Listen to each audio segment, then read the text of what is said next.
are small. Like there's a reality where maybe I have a different set.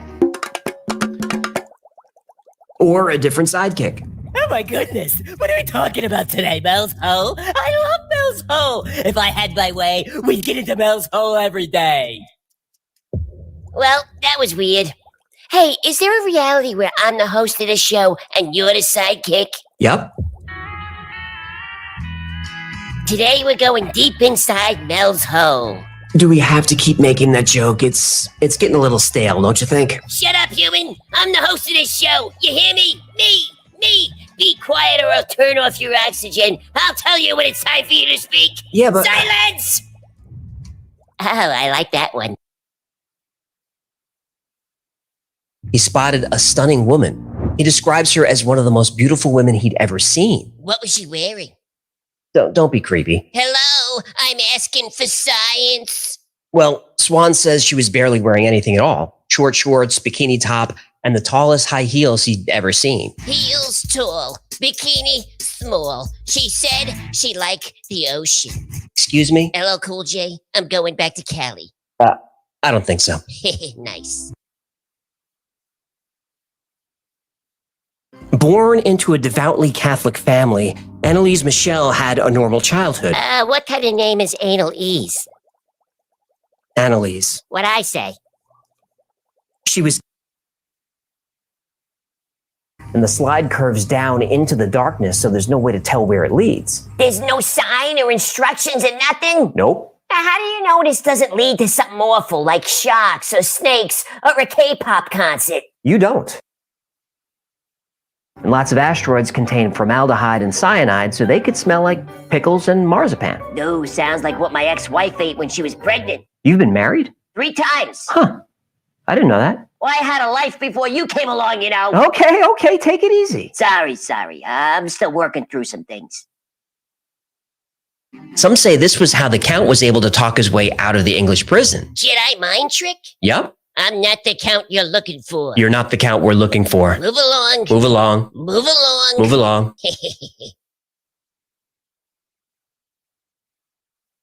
An individual member of the jinn is known as a jinni, and this is where we get the word genie. Oh, like rub the lamp, genie? Yep.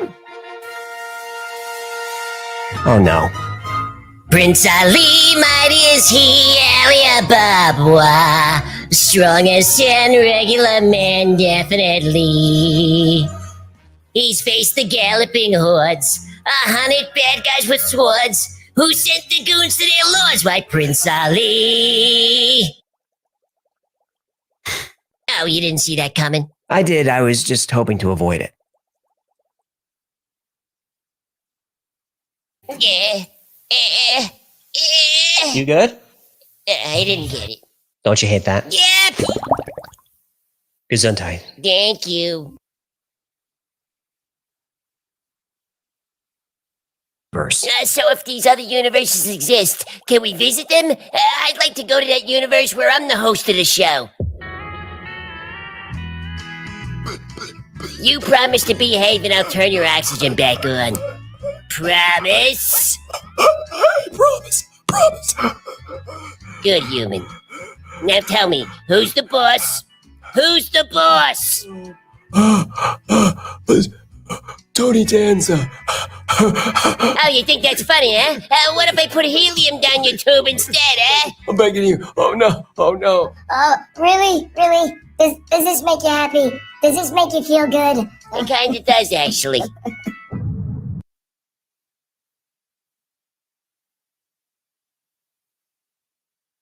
Sound is the vibration of air molecules. Air is the medium. Sound works in water too. Water is the medium. But sound is slow. Wait, what'd you say? But sound is slow. Well, that really depends on how hard you squeeze. But sound is slow. You fell for it!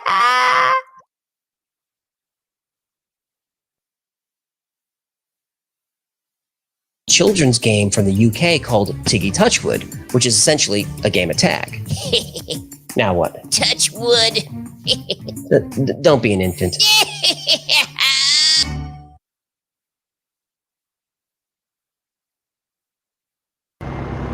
Oof.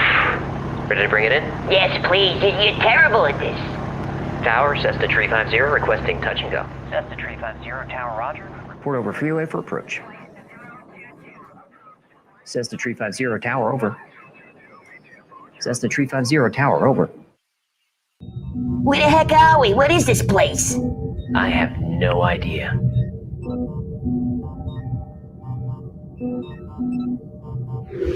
Oh, I got a bad feeling about this.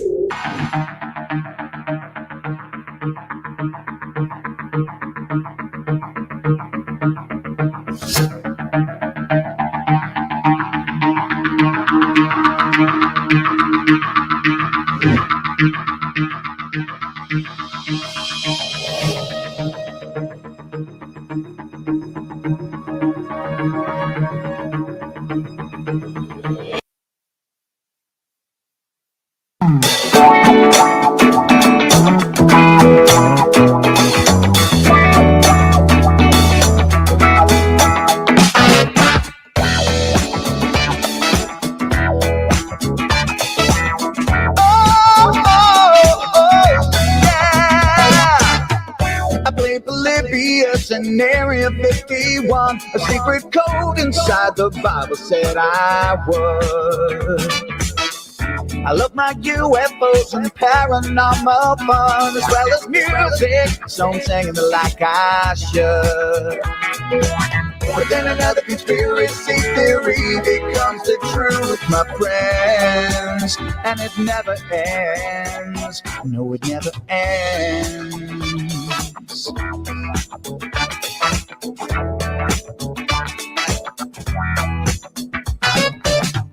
I feel the crap cat I got stuck inside Mel's hole with MK Ultra. I'm being only too aware.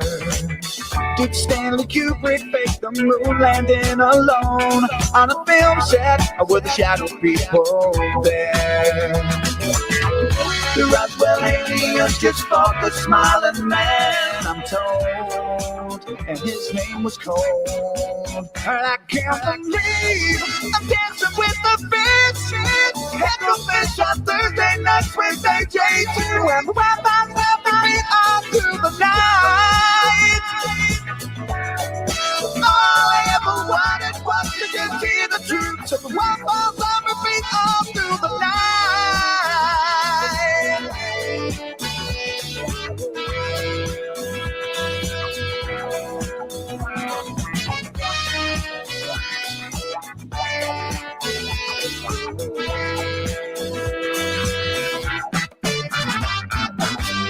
The Mothman sightings and the solar storm still come to have got the secret city underground. Mysterious number stations, planet Serpo 2, Project Stargate, and what the Dark Watchers found. We're in a simulation, don't you worry though. The Black Knight satellite, it told me so. I can't believe I'm dancing with the fishes. Head to fish on Thursday nights with AJ2, and Wi-Fi's on repeat all through the night. All I ever wanted was to just hear the truth, so the Wi-Fi's on repeat all through the night. Head to fish on Thursday nights with AJ2, and Wi-Fi's on repeat all through the night. All I ever wanted was to just hear the truth, so the Wi-Fi's on repeat all through the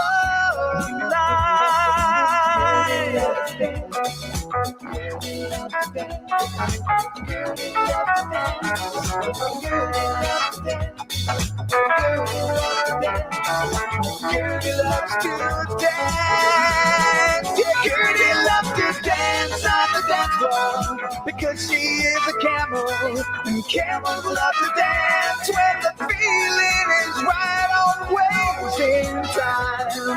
Gertie loves to dance. Gertie loves to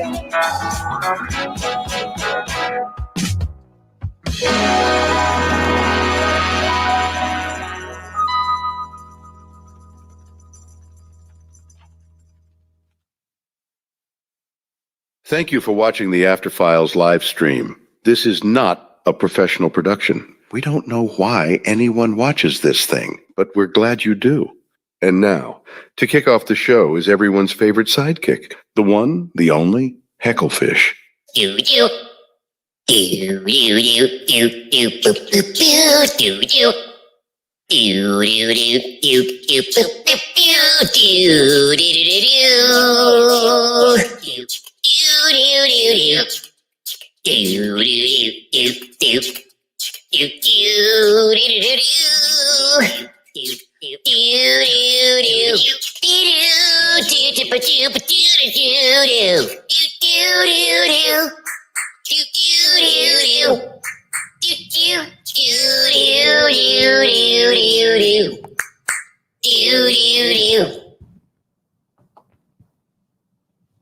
That looks good. Sound should be on. Thumbs up from the producers. How is everybody doing tonight? Good to see so many people showing up for the After Files. I feel like we haven't been here in a while. Have we?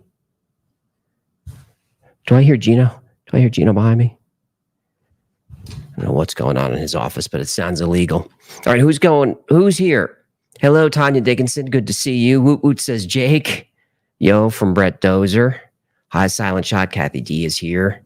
Yambo, Kelly Ryan, Scorpuana, always good to see you. Nice shirt. Every time I wear this in one of the sponsor ads, we sell a bunch of these. And I think this was one of our first shirts. It's Illuminati. It's one of the first times I wore this for a sponsor read.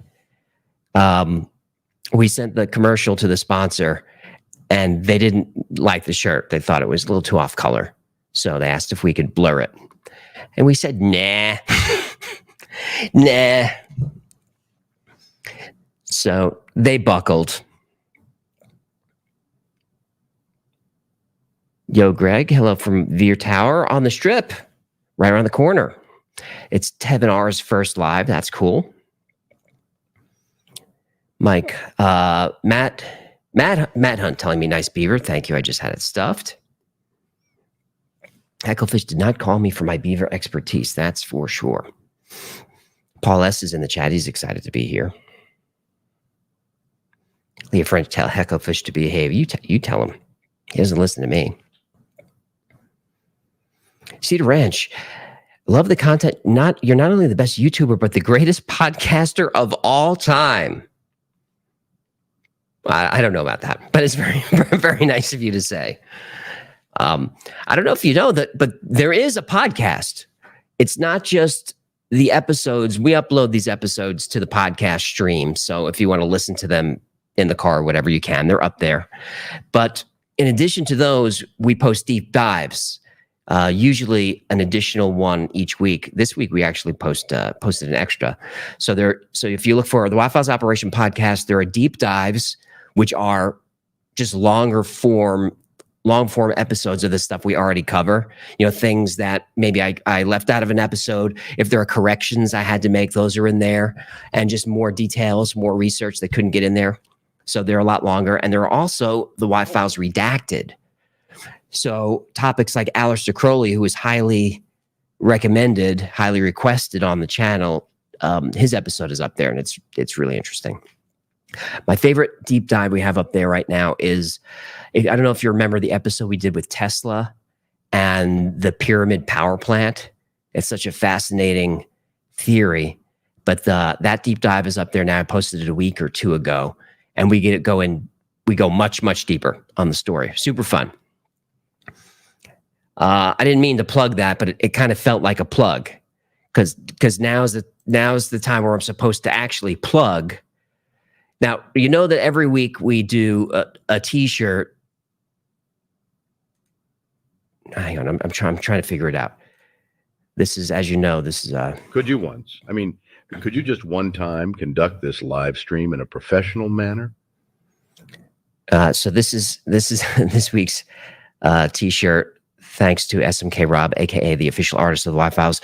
There's the Mysteries of the Sea, and it looks like, I don't know who's in the sub. He always has little Easter eggs in there. This isn't the anomaly you're looking for. Oh, I see, because it looks like the aluminum falcon And I see what he did there. Very funny. So that's shop.thewildfiles.com. And if you haven't noticed, we took our store back from our other provider. That's why prices are way down, because we're now in control of that again. Because I'm not a huge fan of gouging. Now, by popular demand, I didn't know that people would want this, but you can now get a Mother F&A's Fistable coffee mug, which mine is already ordered. So Rob did a great job with the art there. I didn't know that people would want that, but they do want that.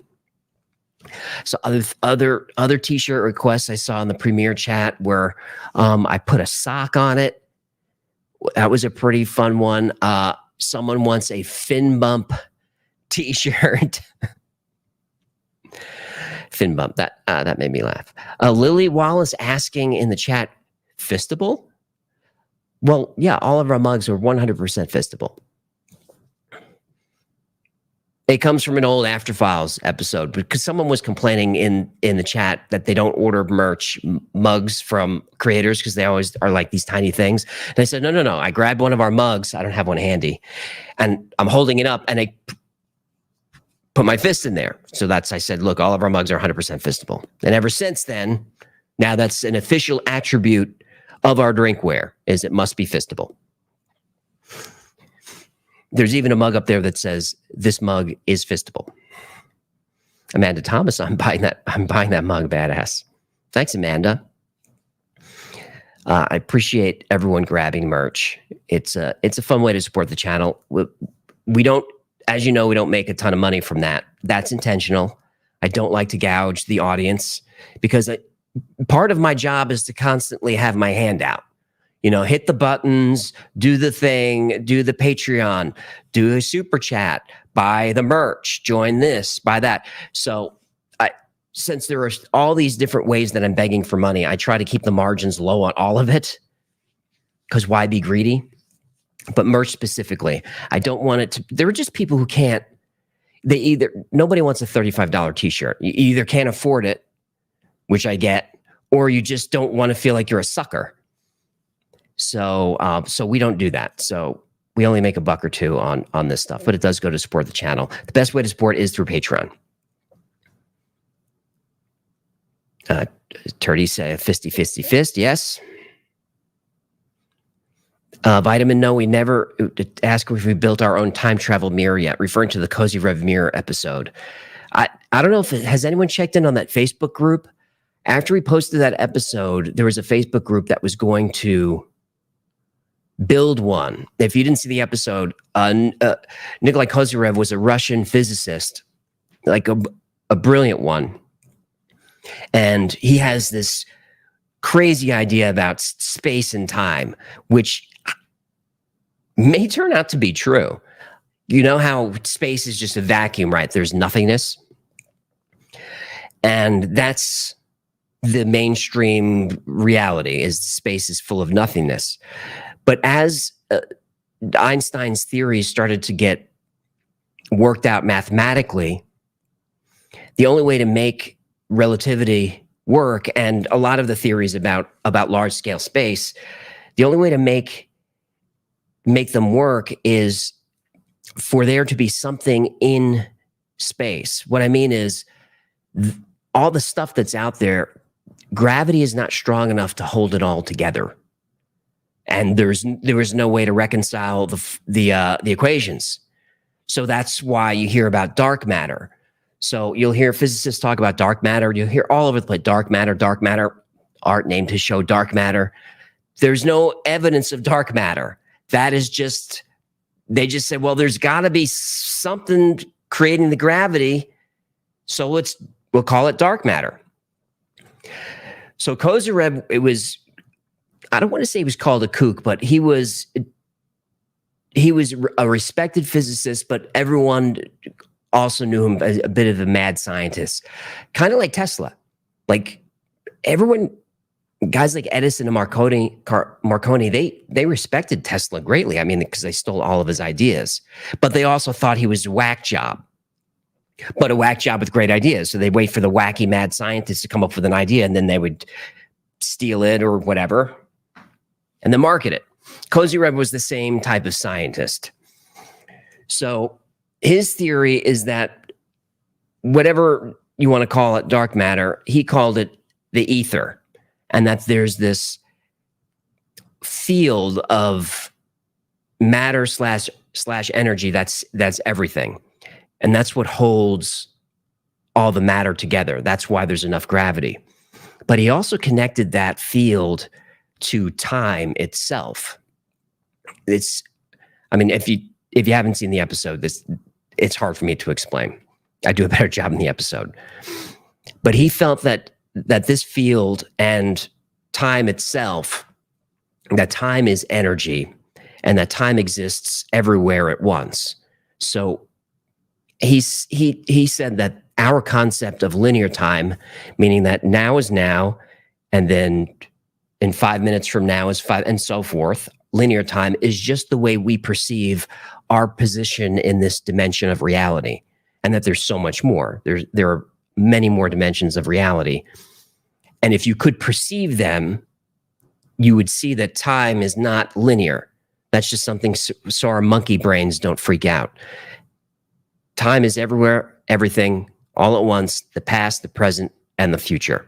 And he felt is all accessible. I don't know if I want to get into his experiments or how he proved it, but these are the topics that it's weird on the After Files, like, because I do very little prep for these shows, which annoys me. When the staff comes up, they will confirm it, because I'm an old, long-time radio guy, and prep was the biggest piece of the show, and I just don't have enough time to prep to get stuff together for you guys. So I just come on here and talk and answer super chats and just say words. And the only way that I know if something's working is by the response in the chat, and I look at the numbers. There was a live stream that we were doing a couple of weeks ago where I was just telling the story of the episode that was to come. I was just kind of telling the things that I learned in the research, and I kind of just took the chat through the story, and the numbers went crazy. So I don't know if those are types of things that you want to hear. So what I'm going to do tonight, I'm going to put it in a poll. Oh, thank you very much, Rich Otter. I appreciate that. I'm going to set up a poll. I got to tell you, Jenny doesn't like this idea. So most of our episodes are script submissions that we get from a few different people. And the scripts range from great to not so good. I do rewrites on just about everything. Sometimes to fix clunky writing, I got to be honest, and sometimes just to make it more sound like my voice. And then we have to find places for Hecklefish to fit in there. So we get script submissions that become episodes. I have a script from, it's going to be this week's or next week's episode, and I thought, but I'm going to do a poll on it. I thought it might be interesting for me to read just read one of these scripts to you, so you can see what it looks like, what it feels like, what it sounds like before I do my pass on it. And maybe we learn something along the way. We don't have to. I'm going to do a poll, because remember, it's going to take like half hour to get through this thing. This script is entitled, and I think we may keep this title, When Orcs Were Real, the Ancient Struggle for Homo Sapiens to Rule Earth. So the basic premise is we have this idea of what Neanderthals are, right? Cavemen, very, very basic, not super intelligent. And eventually, Homo sapiens, us, were smarter and overwhelmed their population, and they went extinct. And along the way, we interbred with them. And then somewhat recently, not very recently, because there are new theories, but somewhat recently, let's say within the last 10 years, some anthropologists, paleontologists, archaeologists, those people started portraying Neanderthals as very much like Homo sapiens. Like you would see renderings of them with blonde hair and, playing with children, and they just looked sort of like shorter, stockier humans.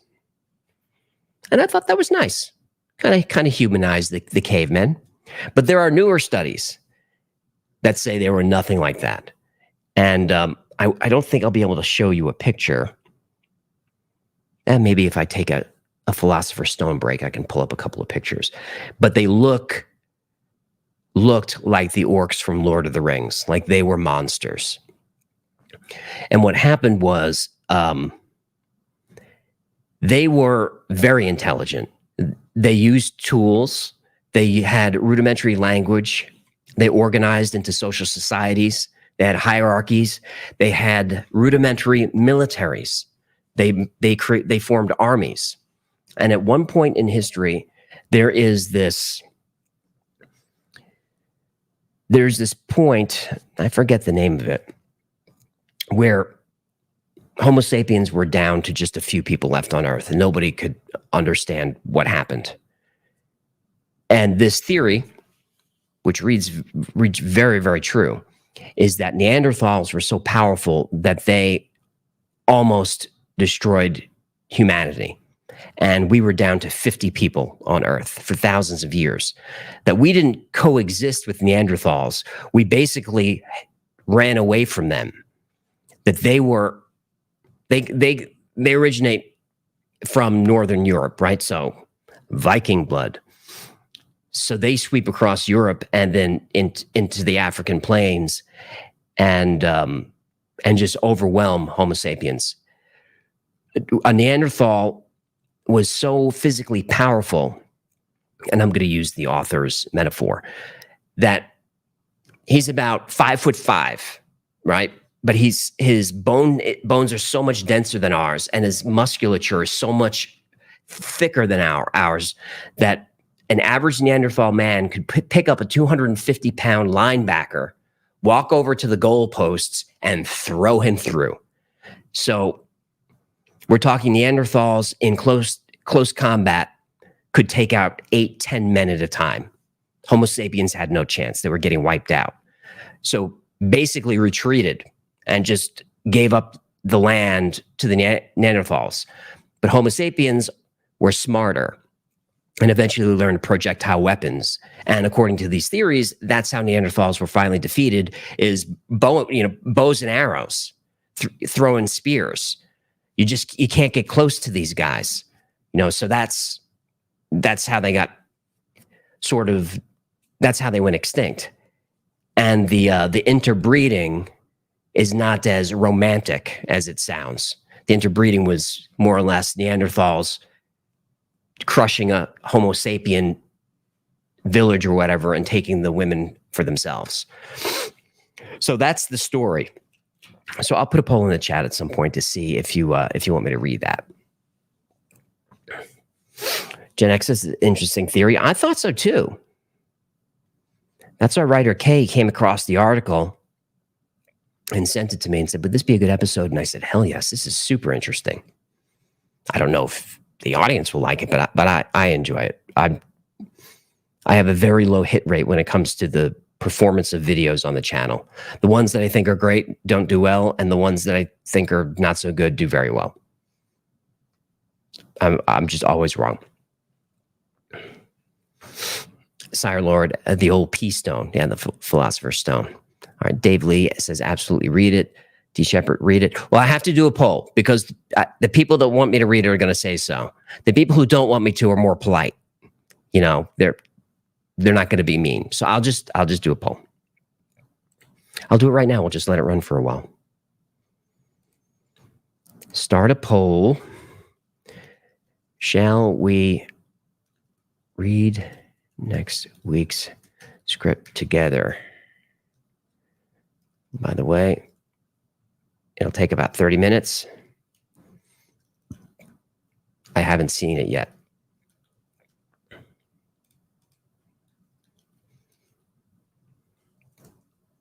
Yes, read it.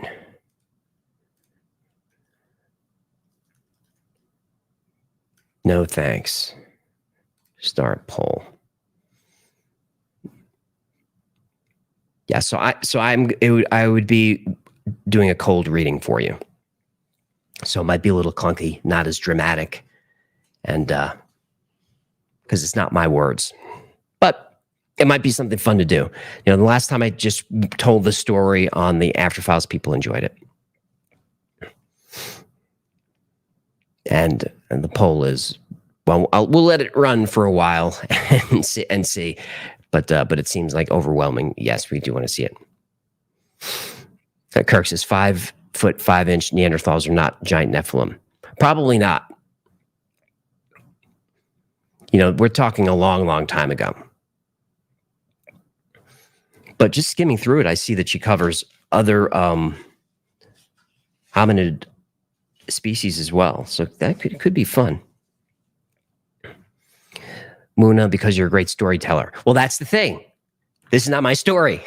This is someone else's script. So very often I get a script that I have to tellerize. I have to make it my words. So I don't know what we're in for. Hell just got an ad. I don't know why you did. You shouldn't be. But let me go in and make sure monetization is off. We'll turn that on after we're done if it is.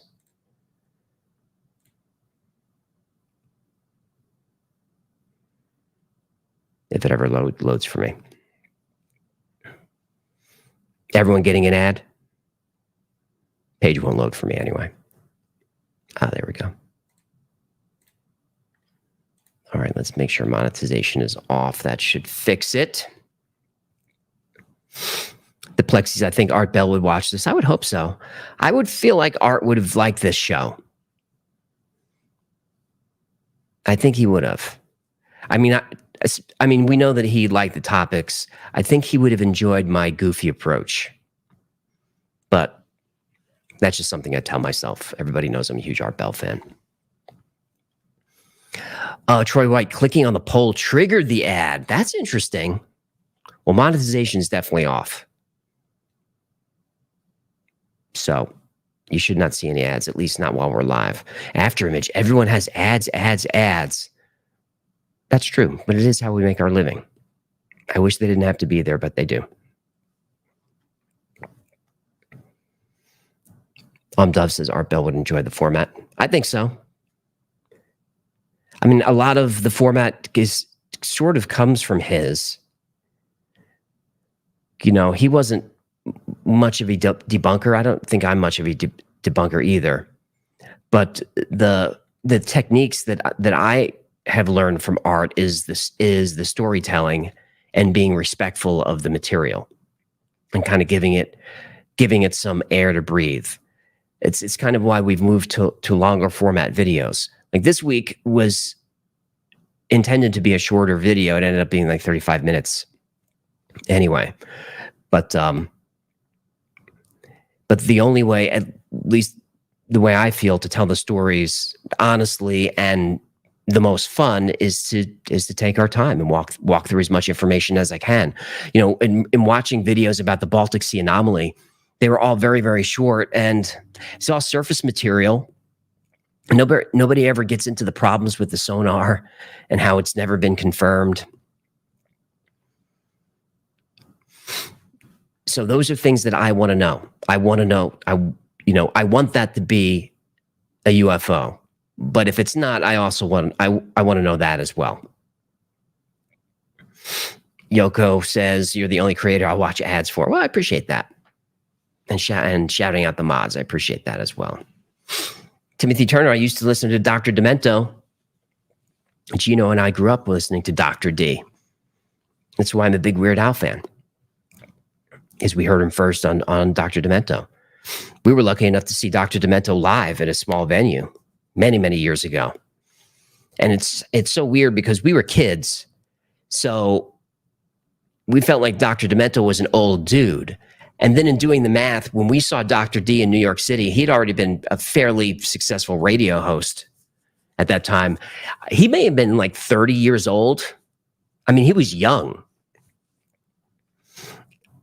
And for you Dr. D and Al fans, Dr. Demento has a cameo in every Weird Al video. Some more obvious than others. He's like the Stan Lee of the Alverse. Don saying Watt Files is my favorite show. I appreciate that. Breach 123, the Dead Puppy song.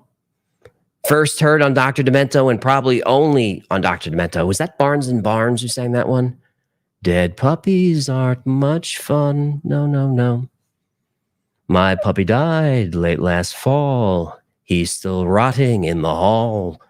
Dead puppies aren't much fun. You didn't know I know the lyrics to that, but there you go. Scappa looks like you've had a haircut. Yeah, trim the sides a little bit. I was in the video. My head was looking a little square. It was looking a little kind of angly, triangular. So I had to trim that a little bit. After image, Linda Moulton Howe is slowly turning into an alien. That's mean. She's old. You know, she's an old lady. And look, I don't believe most of the stuff that she covers, but she's OG. Like, she was one of the few journalists who would go out there and pursue these stories. And remember, early in her career, she was a legit journalist. So she wasn't just some wacky lady who likes to talk about alien stuff. She was a legit journalist. That's the thing about Graham Hancock that is constantly called a pseudoscientist or a pseudo-archaeologist. That annoys him, and it annoys me on his behalf, because he never claimed to be any type of scientist or archaeologist. He's a journalist. And he was a journalist for The Economist. So he was a high-end, well-respected journalist.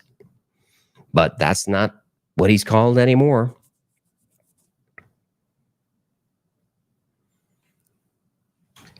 At 36 minutes on the clock, almost time to bring the team up. We do have a new Ginos Story Hour for you tonight, so that's going to be a lot of fun. And we do have a giveaway coming up in just a few minutes as well. If not Molten Howe, then what about Madonna? I don't know. Someone showed me Madonna the other way, but I just said that can't be her. Doesn't look like her.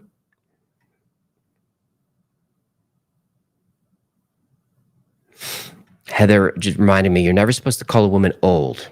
Older seems nicer. Tell him, Jen, LOL. Now, I wasn't trying to be mean to Linda, but she's in her 70s. Mel asking, have I seen the jellyfish UFOs yet? I saw the story come through today. I might even have it handy.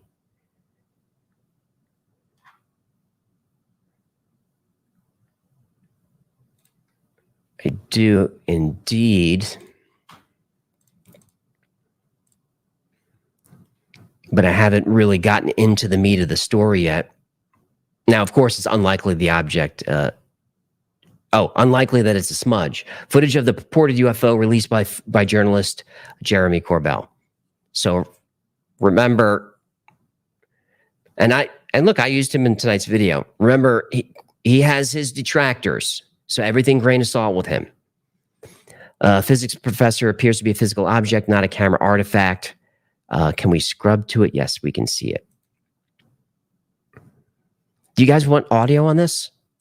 Common shape of UFO or UAP, and the color change is quite strange because it implies. Doesn't it look like the drone that landed on Hoth? Remember the Empire drone? It's either a camera artifact, like some sort of rescaling, or some sort of signature management, because it doesn't make sense. I don't think I've ever seen a UFO that shape so quickly. If that's what's happening, that's not really physically possible.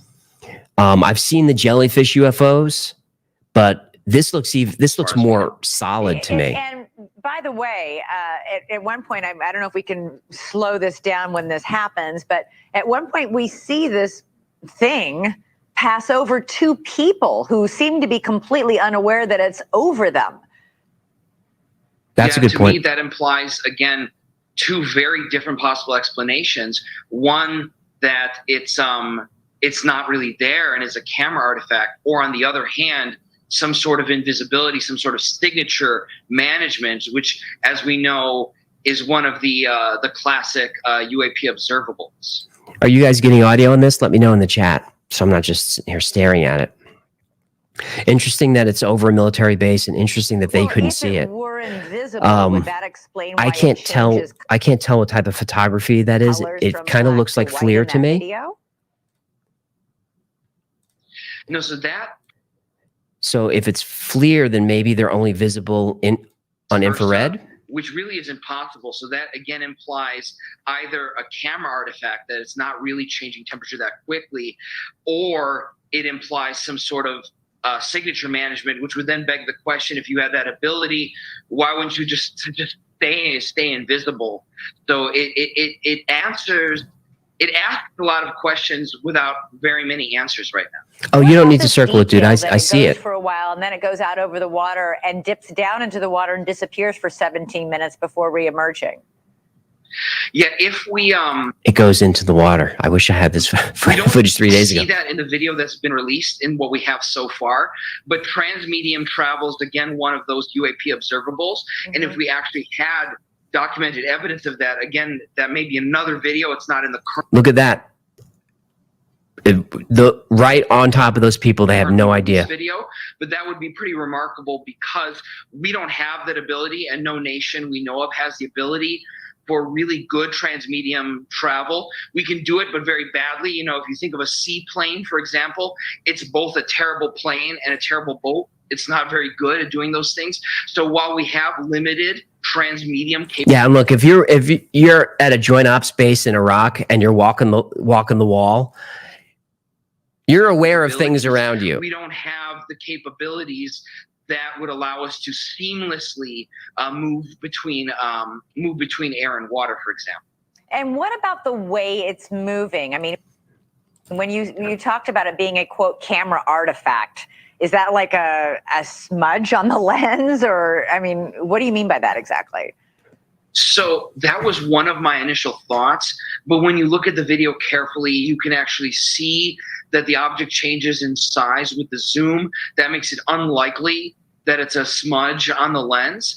And you also see the camera reticle, sort of the central four marks you see on the camera will be changing position relative to the object. So it actually makes it less likely that it's a smudge on the lens and more likely to be a physical object. But again, we don't have a lot of context. We don't. Does anyone know how Corbell got that video? I mean, clearly the military is allowing it, which in my mind means they want us to see it. It's the part I just can't figure about the whole thing.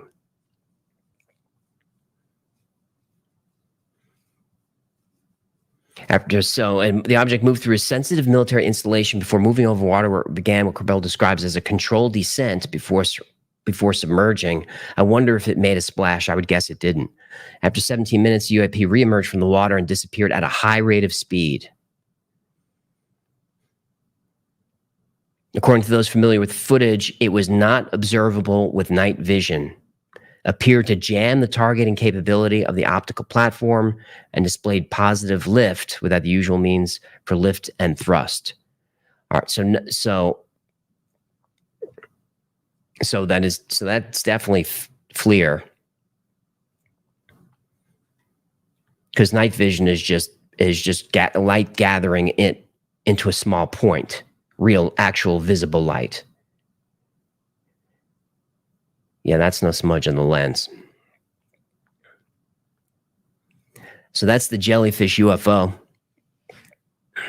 KMSL Miami alien footage. I'll bring that up if you guys want to see it. There's something very strange about that case. Obviously, is the police response and what appeared to be a federal response as well. I'd have to go back to be sure, but I could have sworn I saw black SUVs with the blue lights. I could score, not 100% sure. And I saw the video where the figure's walking near those steps in front of the police cars, but it's really, really faint. It have multiple vantage points. It could be anything, as opposed to this. Something's there. What a weird shape. But it takes me back to what we talked about in tonight's episode, which really needs to be a full one, is that former contractor who says that the vehicles are purpose-built, custom-built for their mission. Because this doesn't look like anything. It's not symmetrical. It's this weird shape that maybe whatever its mission is, whatever it's doing, It's basically a flying scanning package. But it looks like it's putting off a little bit of heat.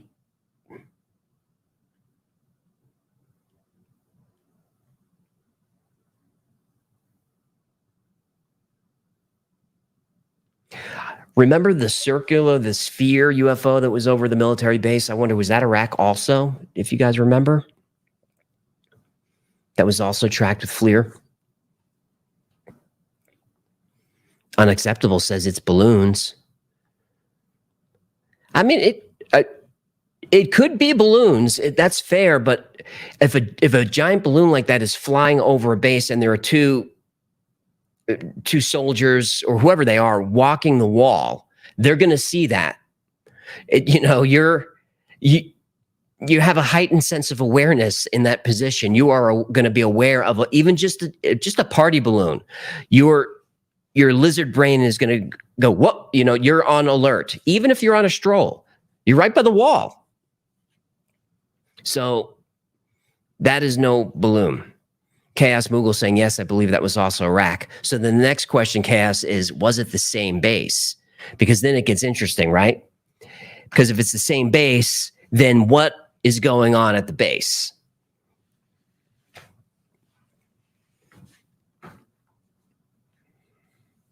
Izzy Smith, it was 99 Luftballon.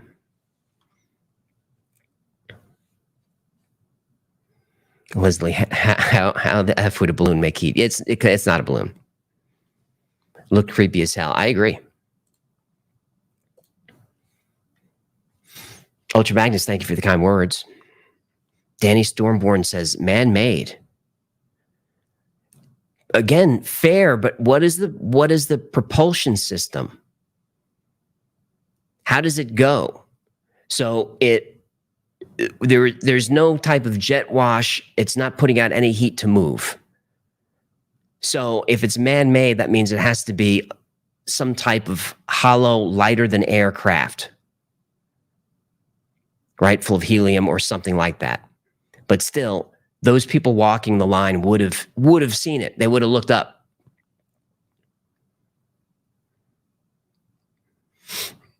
And look, if a balloon just floats over that base, it is going away real fast. OG saying magnetic field propulsion. It's got to be. It's the only thing. That seems to be that's the big one. That's the one to unlock. That's not going to happen in quite a few lifetimes, but that seems to be the secret to all things, is to find a way to generate a magnetic field externally from the Earth. Because that's allowing these craft to move at crazy speeds, penetrate solid matter, penetrate water. But if gravity can be unlocked, that changes everything. And I know they're looking for the particles that they theorize could cause gravity. I know that CERN is looking for those. Nick Weaver, we need you on Rogan. I've already been on Rogan. I'll put the link for you in the chat.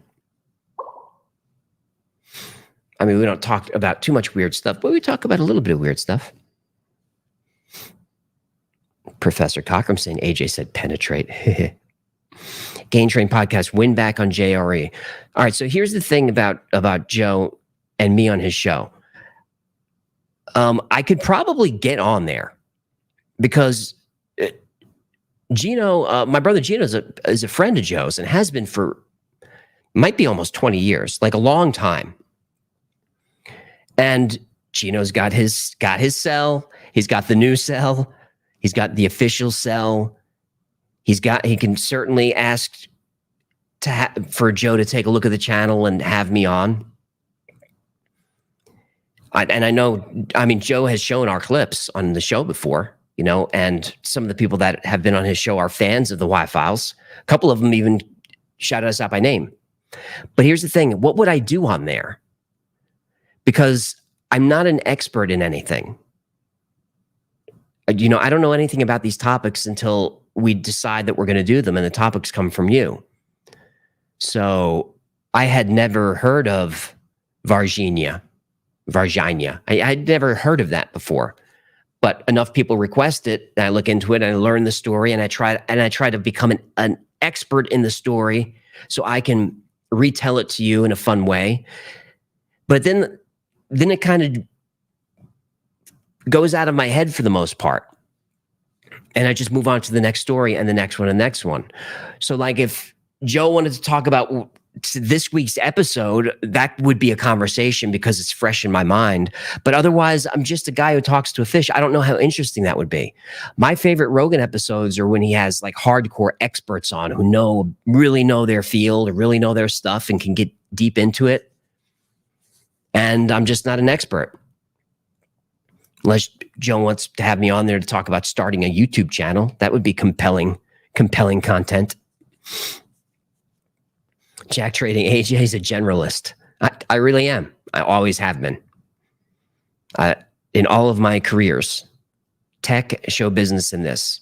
Like, I'm not great at anything. I know how to do a lot of things well enough to get by, but I'm not an expert in any of them. So at any job, it's like, does anyone know how to do this? No one knows. It's like, I can kind of do it. Not great, but I can get us there. That's me, generalist.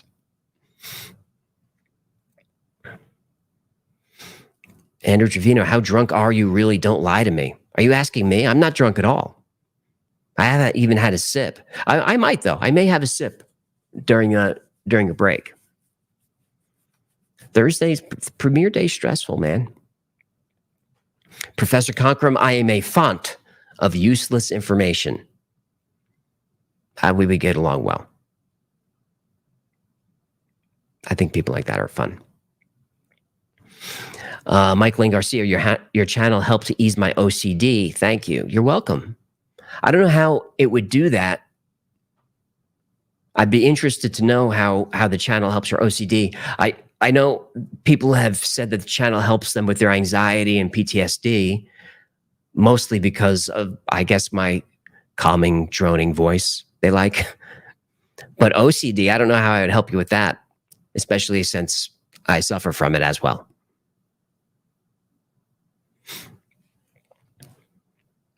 Denver Airport. Yeah, already covered it. Good luck finding it on the channel. It's demonetized. It's a naughty topic, hard to find. Even Steven misses Applebee's. So you go back a while with the After Files. That was when I was going to say broadcasting, when I was streaming from the warehouse. I had to take a break from Applebee's because someone was saying in the live chat today that I looked too thin. And I think they even asked, like, why do I look so thin? Or this is what I look like when I eat healthy. This is what I'm supposed to look like. This is healthy eating with cheating from time to time and probably a couple of cocktails a week too many. That's what this is. But if you go back to during COVID and look at the videos, I just have a big fat round moon face. I don't even fit in the camera. We had to pull out. I had the camera in the hallway because my head was just too fat. But some people just like the pudgy version of me. But that was 35 pounds. I lost about 35 pounds. So with Applebee's, I lost the weight, but I was doing Applebee's after the After Files and then got on the scale and went, oh, I'm on my way back to having a big fat head again. So we took a little break from that. Now I just maintaining. I don't even want, I even hate even saying it because they didn't pay for it and it's going to sound stupid, but I've been eating a lot of Factor meals. And you know it's not a plug because I'm not going to give you the promo code. But I've been eating a lot of Factor meals. I didn't want to do that. You know, when Jenny and I were living in Texas, we did the meal delivery service and they were disgusting. They were inedible. So when Factor wanted to sponsor, it's like, okay, yeah, we'll sponsor. So they sent some food, and I was like, yeah, Well, I'll sponsor, but I really don't want to eat it. But part of the deal was you had to unbox it and cook it. So since it was cooked, I tried it and it's like, oh, it's not bad. So some of them are not great. Some of them are fantastic. But what's good about, I'm going to stop saying Factor because there's a lot of services. So I'm going to say what's good about those meal delivery services. What's good about those services is they're usually made in smaller portions and you can keep track of your calories better. Because that's what got away with with Jenny and I. We were eating poorly, but we were eating a lot of food. So I need a service like Factor to say you can have a steak and mashed potatoes even, but you eat your carrots and you only get this much. Mike D, I joined Factor for the Wi-Fi sponsorship a few months ago. Their food is good. Some of it is. After a few months, you'll learn which ones are good and which ones to stay away from. Shannon Smith got my daughter interested in the Y-Files. I know on the podcast, Cook Unity is a sponsor. And I haven't tried them. If any of you guys have tried them, let me know. Because what I like about them is they say that the food comes from local restaurants. I think that's cool. Death shocks. They like MREs. I pretty much, they're not self-heating, which would be super cool. You guys know, you ever see those, the self-heating MREs? Just to kind of shake it up, put the food in the pouch. Now, these are just microwave. It's a tray. It looks like an old style TV dinner, right? Steak, potato, carrot. Dawn Danielle, I lived in Texas and hated it. I'm from Brooklyn. Well, I lived in Texas and hated it, and I'm from the Bronx. I like the people in Texas were fine. The traffic was easy. I don't like the humidity because I'm from New York, and I don't like. It's just it was too flat for me. I felt my skin. I just felt uncomfortable. Like when I'm from New York City and the surrounding areas. I've lived in all 5 boroughs of New York City and both counties of Long Island. I'm used to seeing buildings and stuff. When you get out there and it's just flat all around the horizon, there's something that makes me cagey. I get uncomfortable. So I liked living in Arizona because there's mountains. I like Vegas. There's mountains. It's dry. It's mostly warm. I loved living in LA, but my LA is gone. Ray Castile, what's wrong with Texas? Nothing. Look, Ray, Texans were great. The people that we met in Texas, we lived in Plano, were the nicest people that I've ever met. I'm talking weather and geology. And look, y'all have tornadoes there. I'm from the city. We don't have tornadoes. So the first week we're there. Now I know that Plano gets tornadoes because you see the giant speakers. The first week that we're there, I'm in like the spare room, working on whatever. Probably one of my fat face episodes, and I just hear,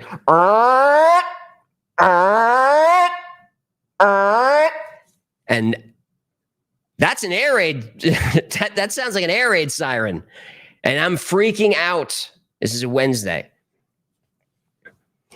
And I don't even know what to do. I learned either Jen talked me off a cliff or whatever. I learned that like the first Wednesday of every month, they test the alert system. But boy, it gets the heart. I know every Wednesday, that first Wednesday, my heart rate's going to be up. And then there was the one day where the sky starts to turn green, and then you hear the but it ain't Wednesday, honey. So a tornado came through, and I don't know what to do. In New York, we would get hurricanes from time to time, sometimes bad ones. You'd go in the basement. And the worst hurricanes I can remember, we were kids for. Like I remember Hurricane Gloria was a really bad one, but we were kids. Gino and I were kids. So it was kind of fun. You're off from school. Outside looks crazy. adults are freaking out, but we thought it's cool. You know, we did a big gulp run the 7-Eleven. We snacked up for Gloria. We were good, but we're in the basement. You know, like Dorothy, you shut the doors and everything, and you hope it's going to be okay. But, you know, we didn't have any basement. So Jen's home. The thing's, I've got the news on every TV and phone, tracking the radar. Like, that's a lot of red patches coming our way. And it was coming our way, and you can feel the wind whipping. And I'm like, what do we do? She's from Kansas City. She's from the Midwest. She knows what tornadoes are. She said, we go in the tub. What? We go into the bathtub. Why? That's the safest place from the tornado, is we go in the bathtub. I said, but this is the stupidest thing I've ever heard. There's no shelter or anything. She's like, no, everybody's just going to be in their bathtub. So I spent an evening petrified with my wife and 2 cats and a laptop in a bathtub, just terrified. And then it was finally over, and I felt stupid. And then the next morning we opened the door, and half the neighborhood is torn up. Like, it just missed our house by a little bit. A couple of our neighbors got, I mean, if you had a gazebo at the time, no more gazebo. Trees were torn up. Tornadoes are scary, man. I'm not built for it. So Brooklyn, I hear you. But Ray, no disrespect to Texas. I love everything about that state, except the weather, man. Oh, and the guitar says, you don't just go into the tub, you have to put a mattress over you. None of this works. None of this is effective if a tornado comes through the house. You know, but if I had that information, I would have done. I said, honey, I can't do it myself. Let's pull it over here.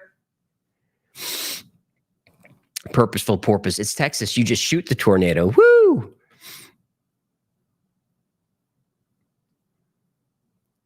Justin, me, what did the weatherman do to you? He terrified me. Riley Rube, weather's changed. We get tornadoes upstate New York now. That is really strange. That's got to be, the climate catastrophe. How dare you? That's what the tornadoes are for. All right, I see we got a couple of super chats stacking up here. We'll get into those. We'll say hello to the super chats. Hang on, let me just inch in there. Trying to get in there. Do a couple of super chats, say hello to the team, and then we'll get to Ginos Story Hour. How's that sound? That sound like a plan? There's Quantum Sledgehammer, very reliable. Thank you for the $20. I keep hitting my heckle dangler. Is that distracting? Should I move him? I like having him here, but I keep hitting him. It's just going to be part of the charm of the podcast. As far as live streams go, this one is terrible. I know, Shep.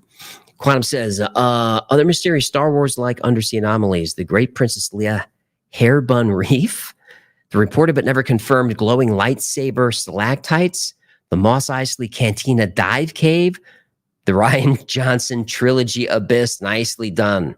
Very nicely done. Way to close out that comment.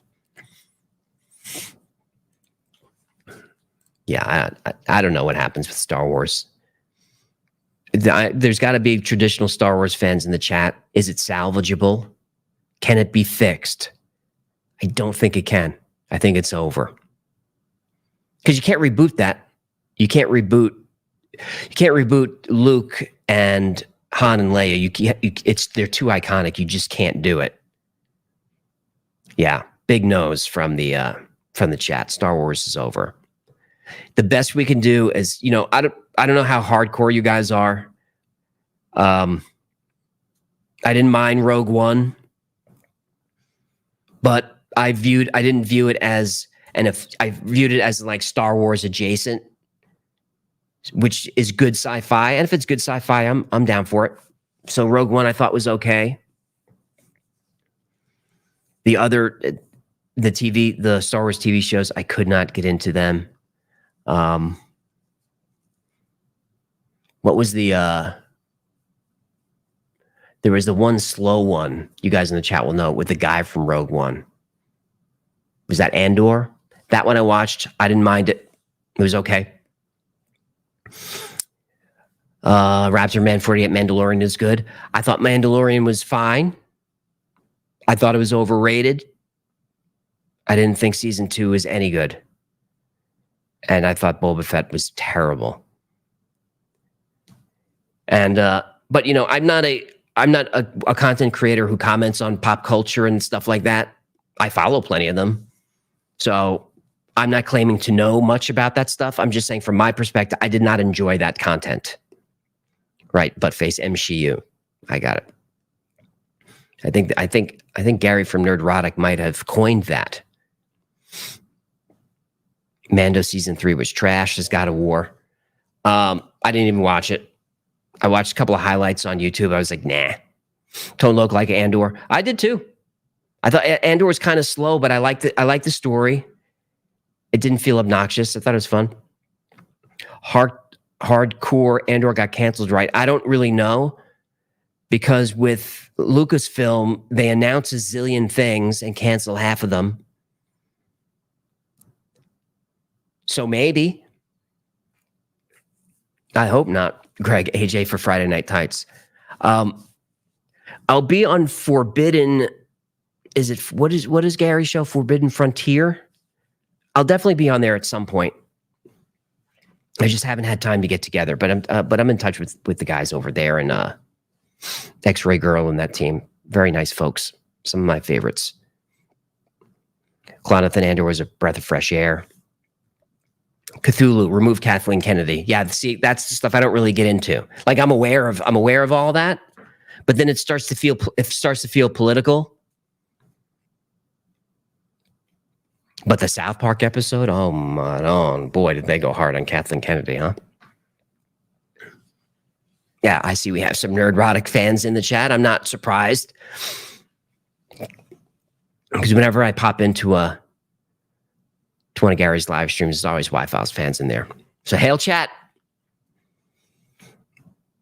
We've got Big Panch on the board for 10. Tonight is the 50th anniversary of the worst accident I've ever seen. I'll never forget that sound. Like a garbage truck dropped off the Empire State Building. Rest in peace, Large Marge, December 5th, 1937, January 11, 1974. I guess we mean the actress who played her in Pee-wee's Big Adventure. Gino's shaking his head. When Gino comes up, he can explain that one to us. James Dion, I understand what you're saying, but I can't read that. Don, I'm not political. Kennedy just ruined Star Wars. That's a take. Gabrielle, the Tony Stark glasses it's not a style choice, which if you go on the official Y-Files Reddit, which I don't moderate, I just pop in there and say hi from time to time. On the fact page is a link to these glasses. And once you click that link, you'll realize this is not a fashion choice, because they're like $18. But they have an amber lens because I have a bright light in my face, and they have magnification because I have old man eyes so I can read the chat. That's the only reason for these. Like during the day, I just have normal glasses to look at the computer. I don't have these crazy, I don't have like the Tony Stark look going on.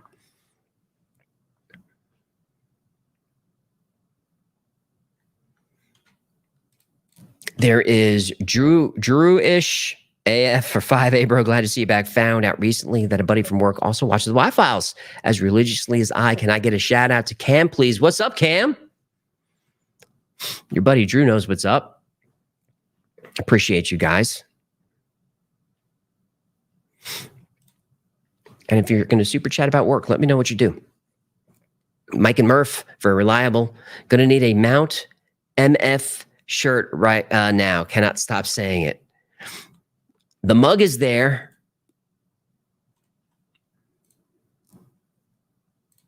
The mug is there. I don't know. Let me look at Victoria. Is there a shirt as well, or just a mug right now? No shirt, just a mug. But easy enough to make a shirt happen for you, Mike. Johnny Scythe, giveaway time? It almost is. I'm running a little long with this with this segment. I apologize. Daniel Boner. Have you ever studied the Phantom Island of Antilla and the 7 Visigothic priests that fled Iberia? The Greater Antilles were named in its honor. It's a fascinating mystery of the sea. Love y'all crazy peoples. I have never heard of that, but it sounds very interesting. I like everything about your comment. Definitely will look into that. Jeff Walsh for 20. I love the Wi-Fi Thursday. Thank you. The near-death experience episode was a tough one for me, having gone through it myself, but you nailed it. Good job. Wow, Jeff. Pardon me. I'm sorry to hear that, but I'm glad you're back. You're back for a reason. Maybe you know what it is, but eventually you will. Chat asking me for answers on Miami. I don't have answers. I mean, I could put up the videos if you want to see them. Some of my producers are putting up chats. Those, you want me to see those? Is that why? Okay, she wants me to see those. Victoria says, so it's Robert, and it looks like someone getting a hammer in the head.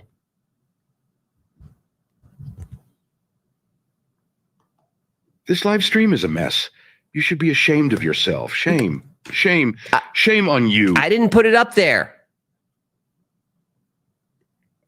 So Miami, I could show the videos, but you've already seen all of them. I don't have any answers for it.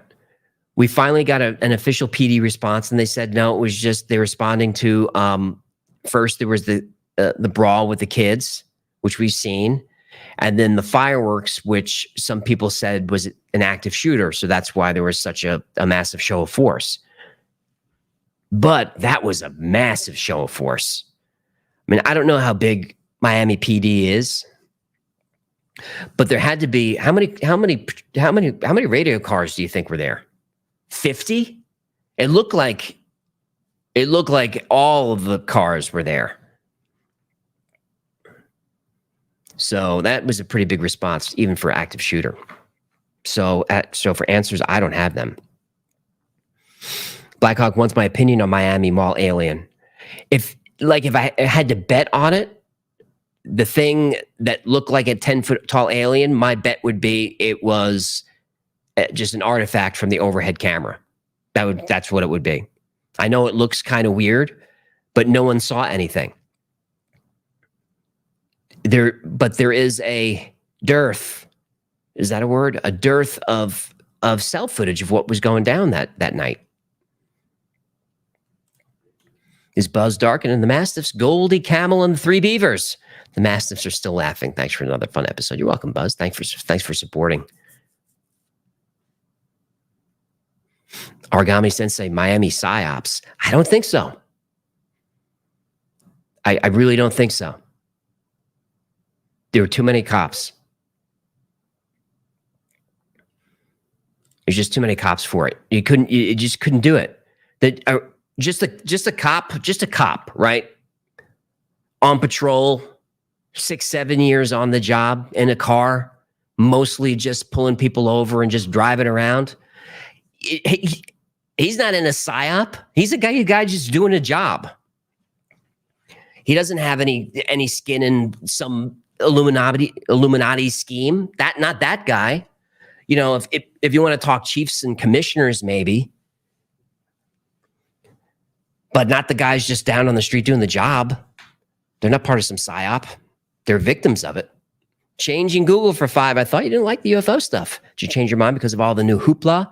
I've always believed in the craft.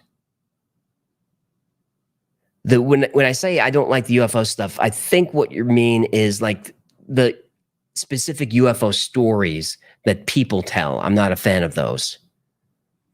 You know, like the Betty and Barney Hill story. I don't really love it. But there are parts of it that are fun. I just don't really love it. I don't really believe a lot of it because it's just their story. But as far when I see something with my own eyes, like even that weird jellyfish thing, that's real. So there's no doubt in my mind that there's craft, there's UAPs, there's something. I don't know if it's aliens or what, But as far as government cover up, like if I had, what my gut tells me is, well, of course they have stuff. Everybody knows that. And we're never going to learn what it is. But I think the big reason for the cover up is because they don't know what's going on. And that would be upsetting to the American people. Because we need to feel like, all right, things are crazy, but you guys got it, right? Like you got it. You don't want some 4-star general up there going, we don't know, we don't even know what, if they decide to, we don't even know we don't want to hear that. So that would be my guess. Is why there's a cover up, is because they're clueless. Beats and Meats 499, you should definitely do an episode on the 4chan guy and the EBO scientist. That would be epic. I was thinking the exact same thing, Beats and Meats. Take that Reddit thread, take the 4chan post, let's mash those together and just tell their story. And the approach I'm looking for, and by the way, Victoria, kind of write that down, or Jenny, write that down. Well, because we'll move that, we can move that up a little bit in our list. Like we'll throw that in between some of our weaker episodes that are coming up. So what I need to figure out is, do I tell the story from the perspective of each of those alleged whistleblowers, or maybe take both of their stories, combine them into its own tale, its own lore, and tell it that way? I don't really know how we're going to do that. But we're going to do it. Tim Herndon is late to the chat and apologizes. It's okay. It's okay. There's Paul, our most reliable supporter. I really miss the After Files. It's always the highlight of my week. What makes it special is the interactive nature. Well, thanks, Paul. That's why we're here. I like to stay in touch with you guys. The whole direction of the channel is based on this stuff. Not just the After Files, but what goes on Discord and Patreon is what controls how the direction of the channel. She looked really bored. I just wanted to see how bored she was. Except Francis for 10. He's a super fan. Fam, really great episode. Glad to see Mount Mother Bleepin' Hayes was back this week. By the way, I think you're missing an opportunity for a Wi-Fi's lingerie line. Call it Victoria's Declaration. Oh, doing a spicy dance. All right, Wi-Fi's lingerie. I don't know if we can do it. We only have we'd have to do custom products. I don't want to be in charge of that project.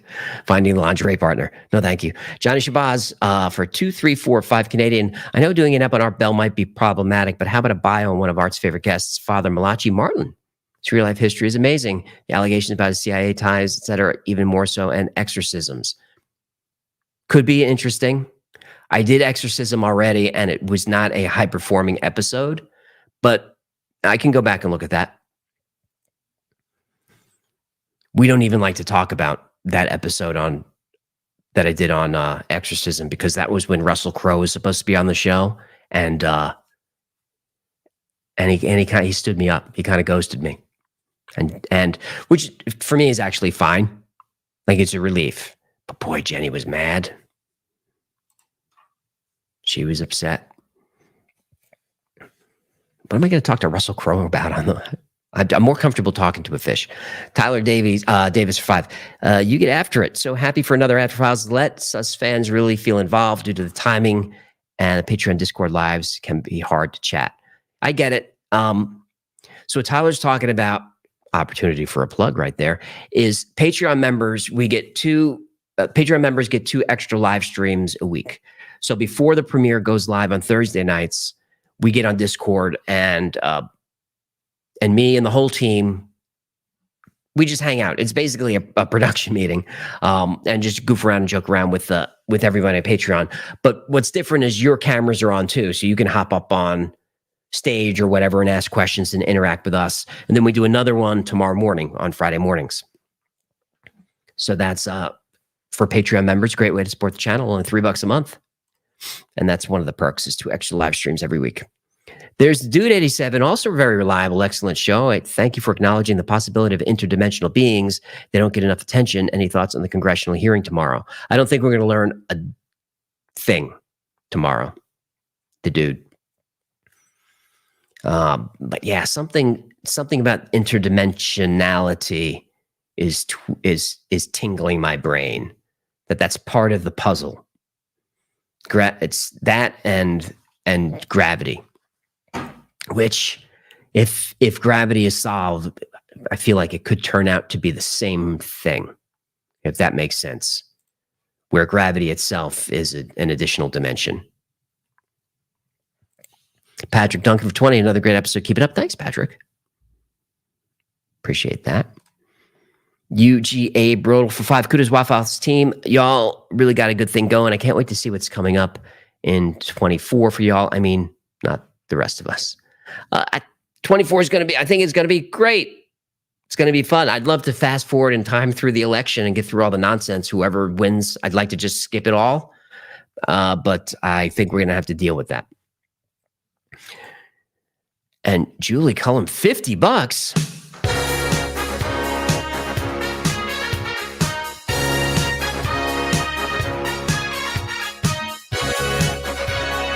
Uno, dos, tres, cuatro. Human, I want you to know I said human. Thank you for all the dough. Tipping, as I'm sure you will find, always is a good time. Ooh, ooh, ooh, it's fun to tip the F-I-S-H. It's fun to tip the F-I-S-H. Julie saying, have you ever heard of the Holy House of Mary? You might, if you're talking about the discovery in Turkey, I have. I don't know a lot about it, but if it's worth checking out, we can certainly look into it. Victoria, how are you tonight? Great. It's good. It's good to not hear you. How about Jen? How are you doing? I'm good. And I want to talk about the Russell Crowe thing really quick. Go ahead. Good. Okay. That'll give me an opportunity to stuff some nicotine into my face. So here's why I got super irritated with the Russell Crowe thing. So the guy, one of the producers of that movie he was in, The Pope's Exorcist, calls us or emails us and says, hey, I'm a big fan of the show. We're doing a big publicity push for the movie, and Russell's doing, his press tour or whatever. Can you guys interview him? And so we talked about it. We're like, well, we don't do interviews. I said, well, wait, what if you do an episode on exorcisms and you can do an episode on Gabriel Morth, who he plays in the movie, and then we can talk to him. And the thing is that, we don't normally do that. We don't normally do like themed episodes. And the exorcism thing really wasn't a Y-Files-y kind of episode, but we're like, you know what? We'll do it. It's Russell Crowe. It'll be great for the channel, all that stuff. We bust our asses to get this episode written and shot because they needed us to film him remember 4 days. Remember, I also wrote a small script where Russell and Hecklefish were going to have a conversation. Right. Yeah. And then the day before or 2 days before the episode's supposed to air, Russell Crowe's like, I don't want to do any more press. I'm going to go rehearse with my band. And that was it. So we bent over backwards and wrote this episode and did all this stuff. And then he didn't show. So Ungats. I was super annoyed. I wasn't. I was relieved. I was, because it's not what we do. I'm not a trained interviewer. So I think it would have been awkward for everybody. I gave up on Russell Crowe. I won't watch any of his movies anymore. When Joey Pants quotes him in The Sopranos, I fast forward. I'm done with Russell Crowe. Oh, that's right. They loved Gladiator in The Sopranos. Frank Sindoni, Russell Crowe is a jerk. Look, I'm a Russell Crowe fan. What do you want me to tell you? I watch all of his stuff for the most part. I haven't seen The Pope's Exorcist, but I like a lot of his stuff. The Nice Guys is one of my favorite movies of all time. Well, but that's got the Gaz in it. But the Gaz is in it. Yes. The Gaz is in it. So. Is it possible? It may not even be possible, but it might be possible that Gosling is underrated. He's underrated. He might be underrated. Kronos, yes. He did an interview with Critical Drinker. It was all that same time. And there were like three or four more shows that they wanted him to do. Like his agent was calling us, the studio was calling us, people were calling him, like back and forth and back and forth. And he was just like, I'm going to go rehearse with my band. And look, I'm annoyed as a producer because we did all this stuff behind the scenes to make it work. And then he was just like, nah. So I was mad. The inside baseball is when you're promoting a movie, it's called a junket. And how it works is you basically get up at 3 a.m. and spend all day in 20-minute clips talking to morning radio shows, morning TV shows, and morning radio shows and YouTubers. And you do that every 20 minutes for hours and hours, day 2, 3, 4, a week or more. Even the biggest stars do this. Same questions every time. And what happened was we were scheduled toward the end of the junket and he had just had enough. And he was doing his hits. He was doing his call-ins from his studio in his house, which was all set up with the posters and all that stuff. So one morning he woke up and just said, that's enough. You know, as Russell Crowe does. I don't know if he hit the poster with a phone. I don't know what happened. I don't know what went down, but he disassembled the studio and set it back up for music because he's a musician, as you know. And that was that. So then Sony calls and like, we got to switch it around. I said, well, will he read these lines? I'll send over a script. All he's got to do is read the lines into a phone. And that went on for an hour or so, and it was like, yeah, he looked at the script and he said, "What the hell is this?" And then that was kind of the last of it.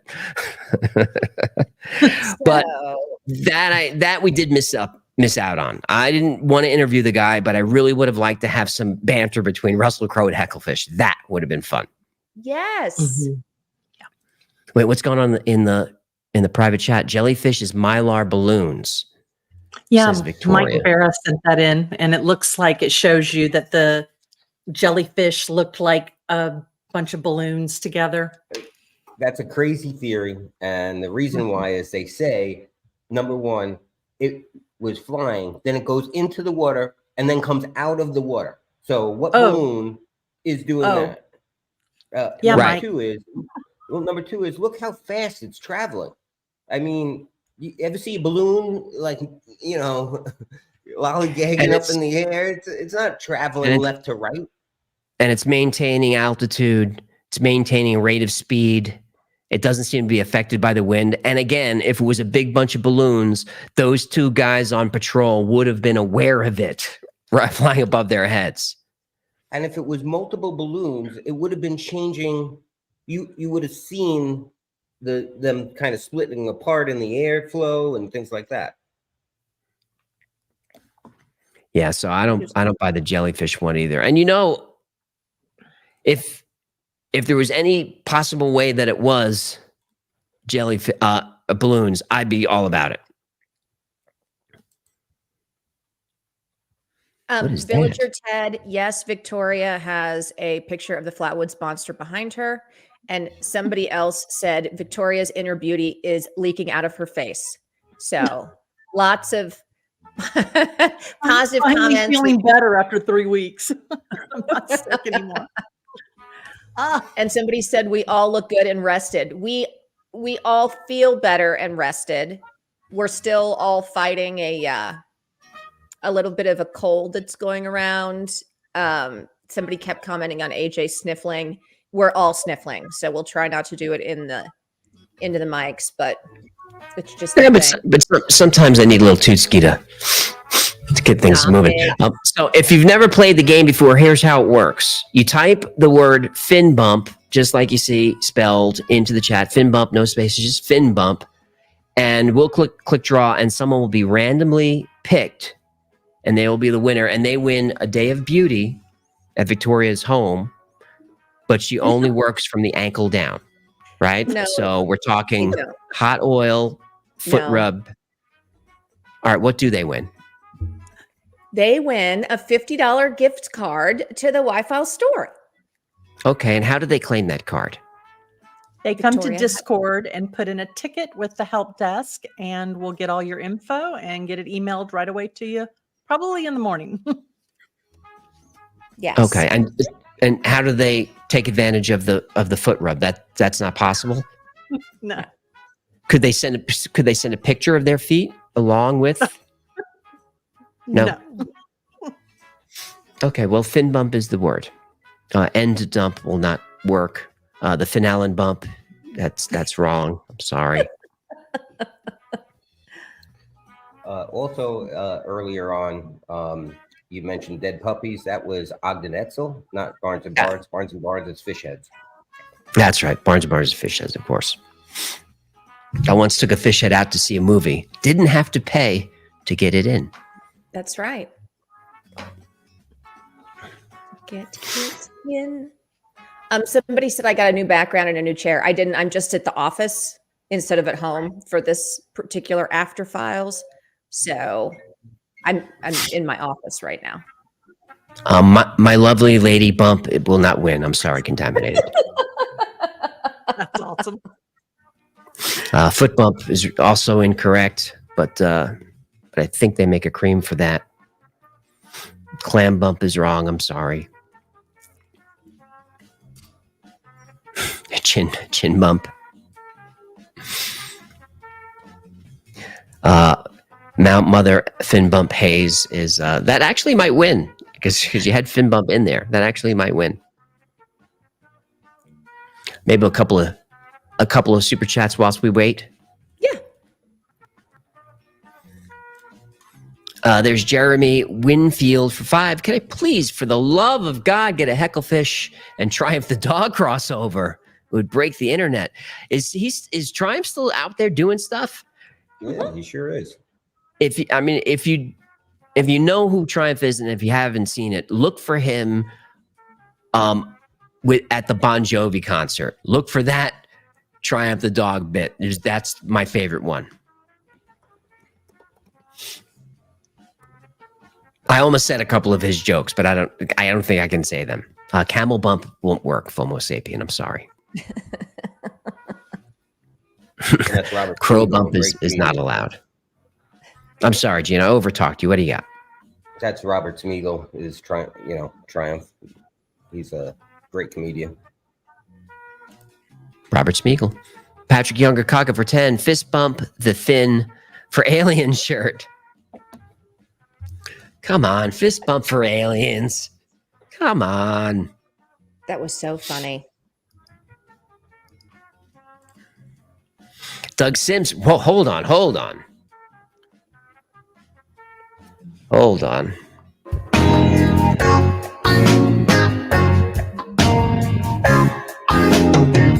I'm so tired, I'm a human. We've been together too long. I should have my own show. The moron says I am wrong.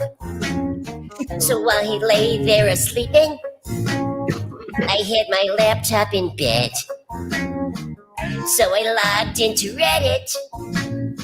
There was a message that read, do you want to be on YouTube?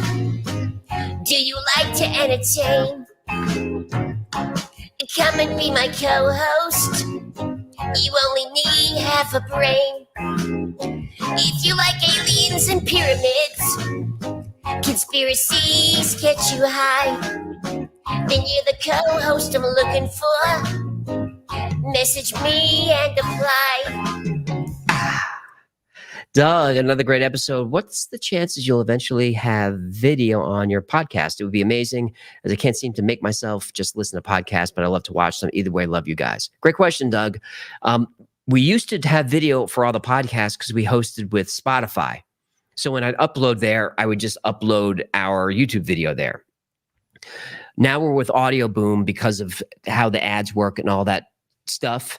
They're audio only, but I do record video of all the long form podcasts. Now, in that case, it's really just me sitting here reading the script, like 75% of you want me to do this evening. So there's not a lot of fun production behind it, but maybe there will be at some point. But just in case we do something with these long forms at some point, we are rolling video for them, for every single one of them. So great question. Thank you for that ridiculous tip. New phase 4T 27 Aloha from the M of Mew Heartland, Easter Island. Deep dive, please. Yeah, there's a lot to cover on Easter Island. That's a weird place.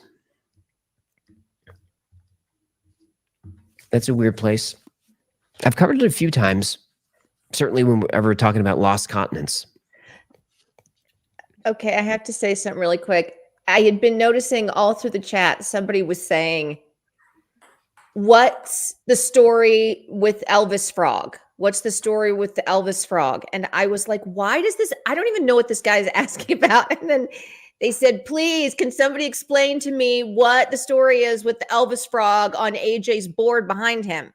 And then I went, oh, you're talking about the Elvis Presley lizard person behind him. So we have a card game out called Go Hecklefish, which is, can't believe it. I don't have any merch around here.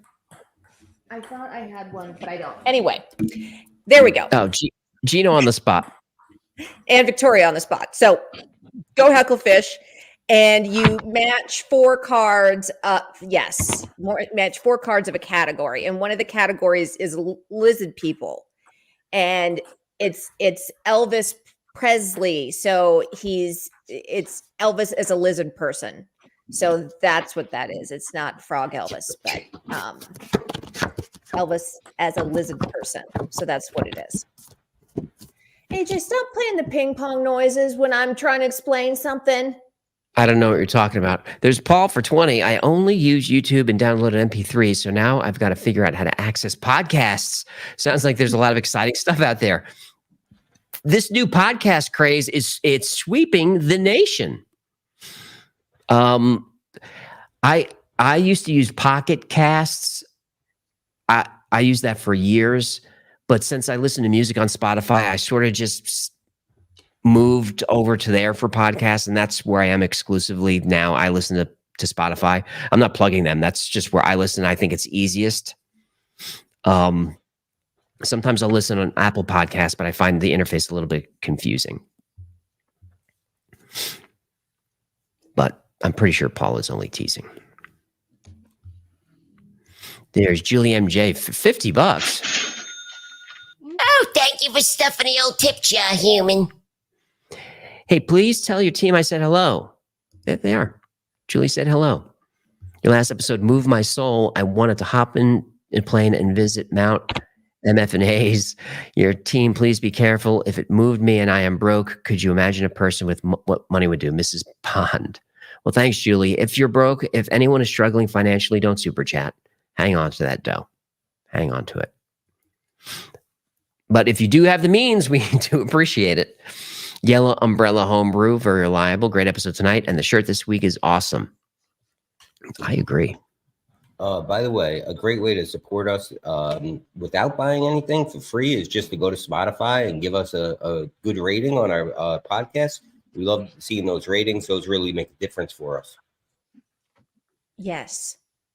AJ, if you click on the second photo, it'll do a big picture of the art. There you go.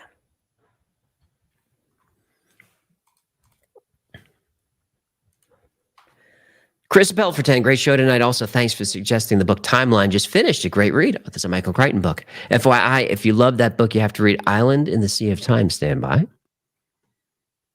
Stand by. Island in the Sea of Time. Isn't that a Kenny Rogers song? Yes. Oh, with Dolly, right? Yes. Mm-hmm. Yeah. Close to it. I mean, what do you call it when Dolly Parton's lying on her back in a river? Islands in the stream.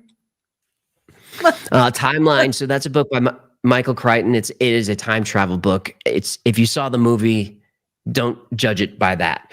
It's a very interesting story. They travel back in time to medieval England, so you get a great perspective on what life was like there. Michael Crichton he's gone too soon. He was the best. Newbie Trader, love your channel. Thank you. Well, thank you, man. Oh, I got to let me get the giveaway back up so we know we're fin bumping. There we go. There's Dave. You are the man. Great show. Keep it up. Keep it going, dude. Thanks, Dave. As long as you keep watching, I'll keep doing it. Unless the burnout hits, then 7 Heather 7 199 says, I put a sack on it. Missed y'all in the lives. Fish in my rump will not work. The pea hat alien. The pea hat alien. There is Brian Sincerbo for 25. Yes, thank you, human. You know the deal. Can't wait for the deep dive on the. I see what you did there. Deep dive on the underwater alien bases. Seriously though, I have been enjoying the deeper looks at each episode on the podcast. Well, thanks for checking out the podcast, Brian. Yeah, I didn't think underwater alien bases was enough because we have a list of fun stories about the sea, any of which could have gone into this episode. We still haven't covered the ghost ships, right? What was one of the other sea ones we were going to do? The creatures of the deep. Right, cryptids of the deep. And then other underwater structures. Underwater structures, Titanic conspiracies. Mm-hmm. So we'll do those in volume 2.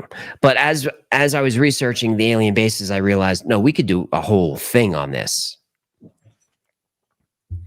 Third nipple music. Nostradamus. I have a Nostradamus episode up there. It's demonetized, so it's hard to find, but it's there. It's one I love the Nostradamus episode. That is a fun one. Spoiler alert. Spoiler alert. I debunk him. D Bravo 256 ADA 2112.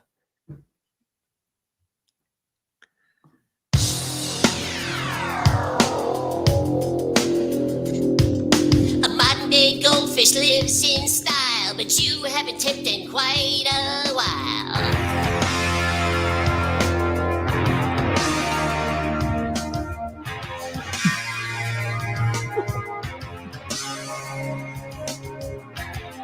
My money is all spent. You haven't tipped a cent. I gotta pay my rent, or I'll be living in a tent in Portland. De Bravo says, what a rush. I like what you did there. I really like what y'all do. Makes me think and laugh, which makes my Thursdays. Keep up with the great work. Much appreciated. Thanks to Bravo. And thanks for giving me the opportunity to play that song. That is a jam. We've got about 1,300 entries in FinBump. Do you want to call it or keep it rolling? Read 2 Great more. Man Media for 5. Dark matter is the science at the seams. Take that, God in the gaps. Also, if there's a question, you can ask Neil deGrasse Tyson. What would it be? I would ask him why he's such a jerk to so many people all the time. Probably be my first question. Right? Maybe my question would be more of a statement, like take it easy. Take it easy. Or why does he just deny every bit of the evidence that continues to come out about UAPs? He just denies it and blames it on cameras. Smudging the lens. Mike Schmidt, big fan of the Phillies, recently found the Wi-Fi's. Love it. Keep on keeping on. Thanks, Mike. I appreciate that. Oh, I'm assuming Mike is young. I wonder, like when your parents, like you, if your name is Schmidt, You know you're naming your kid after a super famous baseball player, right? Is that intentional? Or do they name him first and then someone's like, hey, third base for the Phillies, and then they're like, oh no, well, Okay. we'll call him by his middle name. We'll call him Roger Clemens instead. In Mike Schmidt's parents' defense, Mike Schmidt it's not like a super uncommon name. It's not like they go, oh, we want to name our son Michael. It's not like their last name is Presley and they decided to name their kid Elvis. If you don't follow baseball, then you might not You don't know who Elvis is. What? If you don't follow baseball, you won't know who Elvis is. That's right. I know That's another true. Mike Schmidt. Okay. Lord Awesomeness for $9.99. I appreciate that. Just super chatting. Waves, thank you for the $20 super sticker. I appreciate that. Zeb, third nipple bump will not work. I'm sorry. Sorry about that. Chelsea O'Hanlon. Hello, Wild Files fam. Hello, Chelsea. Glad that you're here. Did I get that one? Did I get that one? Heather's back. Blame the media. Keep up the great work, Wild Files team. Sending love from Mount and Effin Hayes. Heather's not up in Alaska, is she? Sounds like it. Could be. All right. Last call for fin bumps. Camel fin will not work. Jon Snow radio. Fin rub also is not acceptable. There's Tony, Laz, Blackbeard's there, Bud, Steve, Alan, Imagine, Ryan, Paul, me, Michael, Sarah, Mike Allen, Michael Miller, Muscle Car, 13, Blue Dragon, 13 is the winner. Boy, I hope you have nice feet.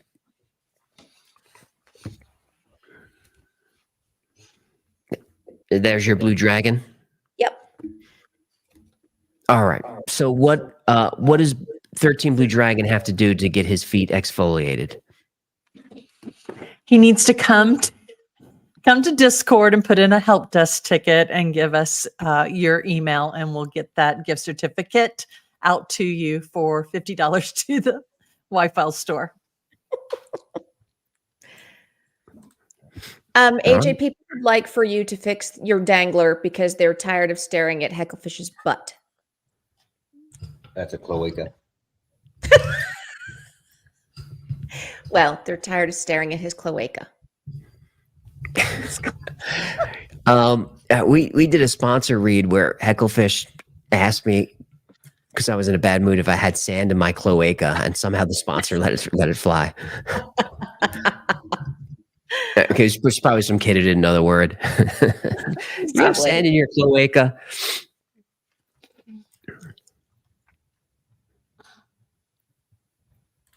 There's Maniac Mainer. Hello from Maine. Thank you for another great episode. Well, thank you for supporting Maniac Maine. Robert Muir, $100. Hookah chaka, hookah, hookah, hookah chaka, hookah, hookah. I can't stop this feeling deep inside of me. Human, you just don't realize what your tips do to me. When you tip me, I can pay my bills and you make me tingle in my gills. Oh, your tips are amazing, and I think it's crazy that you send cash to me. Biological matter and mass transportation realistically must be trans-dimensional to and perhaps non-biological. I agree. Makes sense and doesn't make sense. Makes sense and doesn't make sense. I'm looking for my... Where he go? Tell me something I don't know. Where's Gino? Oh shit, where he go? Tell me something I don't know. Where's Gino? Oh shit, where he go? Is it time for a little Ginos Story Hour or what? Yeah, let's do Sure. it. This is a good one tonight. This is the next entry in the Gino Erotica Story Hour. I think everyone's going to like this one. It's one of my favorite stories. Hang on. That's it. Hang on. That's it. I hit the wrong button. Hang on. Sorry about that. So the story is one of the original abduction stories and one of the most believable. So I'm gonna let it roll. Quick, serious question first. Do there are kids watching? Do they need to exit? I don't think so. I don't think so. All right. We'll find out. Okay, so I'm gonna add to stage, but it looks like it's in the middle, so I think I have to restart. Do you see how to restart it? Yep. You want me to add it to the stage and restart it for you? Yes, please. I don't know if it's been proven a hoax. I mean, I think it's one of the most important pieces of evidence there is.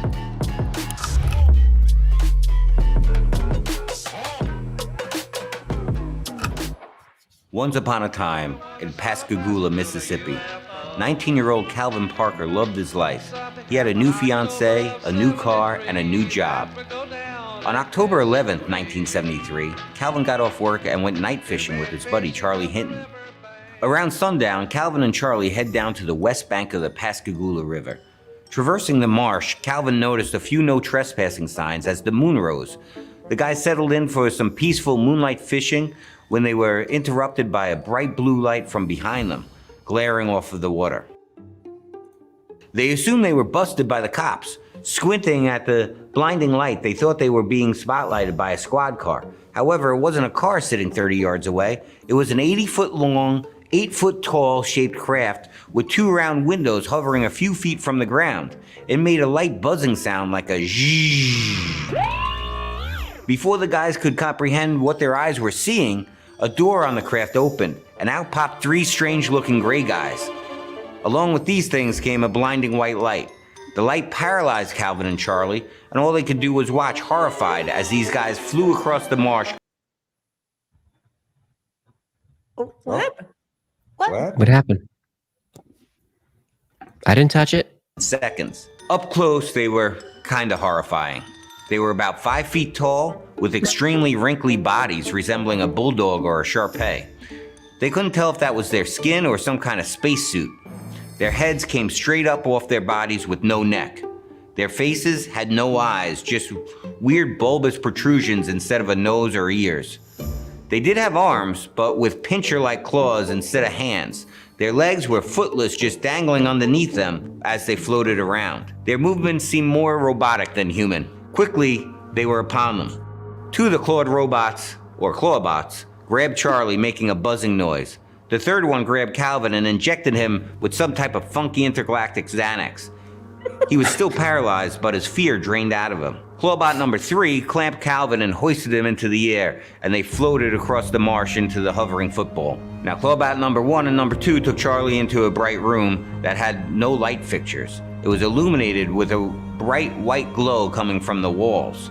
They placed him paralyzed in an upright position, but there was no table he could see.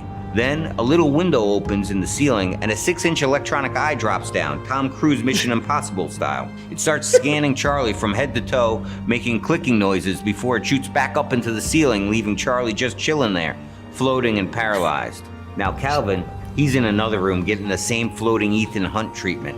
But the alien eye must have liked something about him because his experience was far from over. Another creature entered the room from behind, but Calvin couldn't turn his head. He could just move his eyes back and forth, trying to get a glimpse. This wasn't a clawbot like the others. This was a human-like, bluish-skinned alien lady. She had all the human features on her face, eyes, ears, nose, and a small slit for her mouth. She started examining Calvin, circling him, pinching his cheeks like my Italian grandmother. Come here, Gino. That's when things took a turn. It went from a scene in a sci-fi movie to a horror movie. Miss Lady Alien reaches up and grabs Calvin by the chin. and he could see that her 2 middle fingers were like talons that were 4 inches longer than her other digits. Without warning, she stuck her 2 mega middles down his throat and up through his navel cavity, tickling his uvula. You know, that's the little punching bag thingy hanging on the back of your throat. Anyway, he started gagging and his nose started bleeding like crazy. Calvin's convinced this is it. He's gonna be killed. He hears her say, "I'm not gonna hurt you." But her mouth isn't moving. She's just tickling his throat and brain talking at him. "I'm not gonna hurt you," she repeats. This does nothing to relax him, so she pulls her fingers out of his face, and Clamps comes back and shoots him up with some more of those space ludes. And then the Clawbots dumped him back on the riverbank. Calvin is frozen with his arms stretched out until he hears Charlie call to him from the ground. The ship takes off straight up into the air with a flash and left them wondering what the hell just happened. They run back to Calvin's new car to find the windows are shattered. Good luck collecting on that insurance claim. Another unique thing about this abduction is that there's a real-time record of events immediately after the abduction. On the way back into town, Charlie asked Calvin to stop at the local diner so he could take a pee and make a phone call. Calvin assumed he meant he was calling his wife. However, Charlie, without telling Calvin, immediately called the Keesler Air Force Base. The Air Force Base operator said they didn't do UFOs anymore, but they'd call the sheriff for him. So Calvin is sitting there in his new car with the broken windows when he's surrounded by the cops. As if this night wasn't bad enough, now he had to go downtown for another probing. Calvin and Charlie are interviewed separately. Not one to believe wild tales, Sheriff Diamond assumed he was being hoaxed. After being interviewed, they put them in a room together alone. However, Sheriff Diamond was sneaky. He hid a secret tape recorder in the room. What the sheriffs heard on that tape convinced them that they at least weren't lying. They were terrified and they never wavered from their story. The sheriff sent them home after taking the report. Once home, Calvin was not handling the situation very well. With the taste of the lady alien fingers still in his mouth, he was worried that he picked up some kind of crazy space STD. So he showered with bleach and he torched his clothes. The next day, Sheriff Diamond brought them to the hospital at Keesler Air Force Base for a checkup and further interviews. The official Air Force report listed 2 other witnesses that saw the craft that evening, including another police officer. The Air Force investigators gave them 3 polygraph tests each, which they passed. Charlie would go on to talk about the event to anyone who'd listen. The media, UFO conferences, or while fishing, Calvin basically went into hiding. He didn't talk to anyone about that day for decades. Then, as his health was fading, he felt it important to validate what Charlie had been saying for years. And as the story gained more notoriety, it led to more witnesses coming out of the Pascagoula woodwork. Further down the river, another man saw the football ship, and a couple saw the Clawbots along the river's edge. A kid 12 years old at the time saw the craft hovering above the tree line a few miles away. A teenage girl was walking her dog by the river, and they were both paralyzed, stuck watching the ship for 15 minutes, while Calvin was inside getting finger gagged. So that's the story of the Pascagoula UFO incident. It's now 50 years old and still considered one of the most credible fourth kind of abduction incidents. And with all that, they lived happily ever after. Kind of.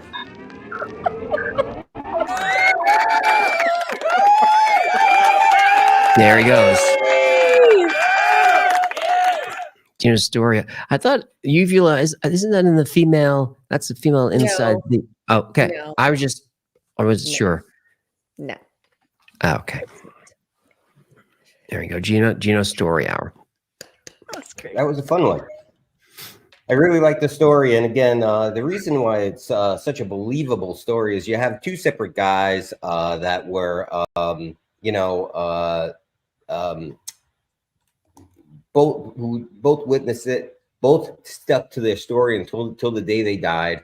You had police involved who gave them lie detector tests. You had multiple witnesses. There's a lot going on in that story. There certainly was. That was a good one. That was fun. That was awesome. People asking if maybe you can include a snifter of brandy or some type of cognac. Maybe an Armagnac, a nice Armagnac would work there as well, that you can swirl.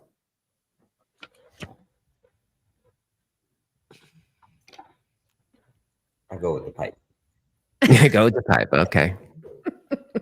That was very fun. Very fun. All right, we'll do a couple of more super chats, and then I guess I'm going to read the story. So you guys will get a nice half-hour break. What time is it? Yes, me. Okay. So the timing should work.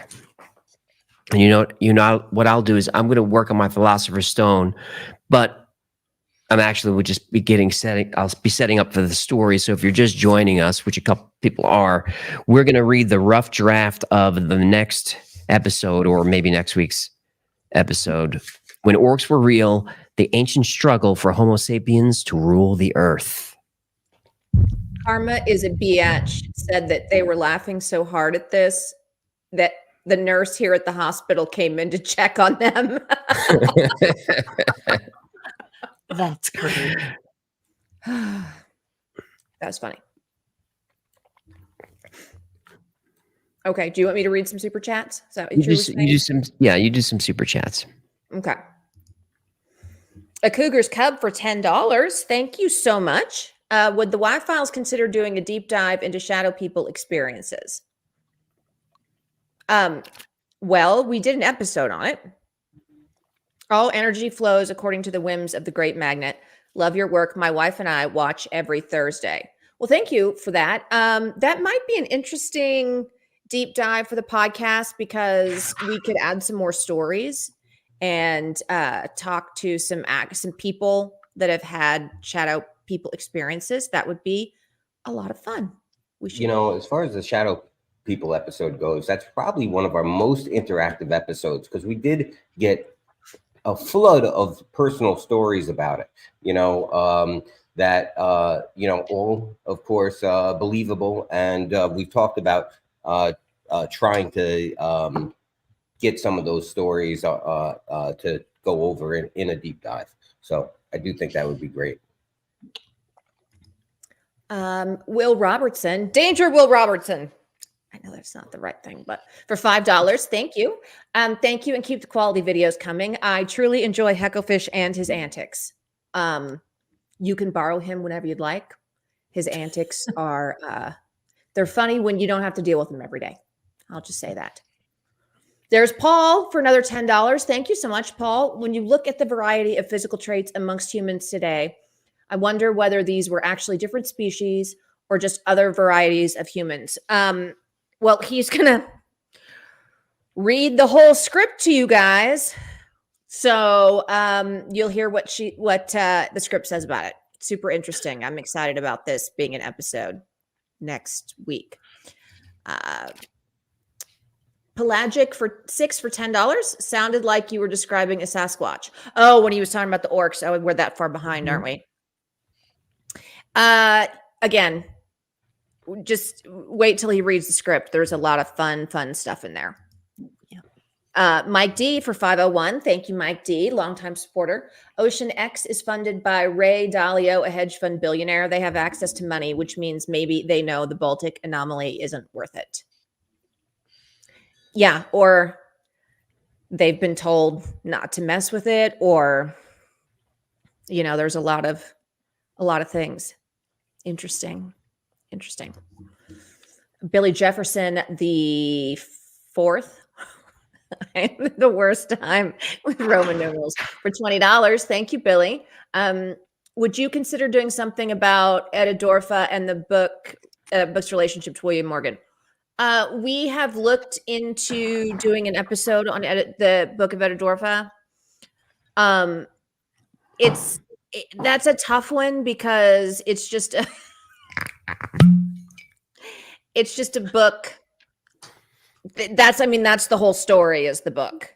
So maybe we'll do a podcast on it. That might be something fun to do. Okay. Sorry, I got distracted by AJ. Army Nation for $20. Hey, Army Nation. AJ, my family loves your spontaneity. I'm same age as you, and I know Art Bell would have loved watching your show. That's awesome. It's a Thank huge you for compliment. that. Yeah. Mr. Hobbit Blue for $10. Art Bell, the next generation. No. I like his profile pic. That's fun. Chad Murray for $5. Thank you very much, Chad. You and the whole team are so much fun to watch and listen to. It ain't much, but you guys are the only team I subscribe to. Thanks. You know what, Chad? It is a lot. It's a lot.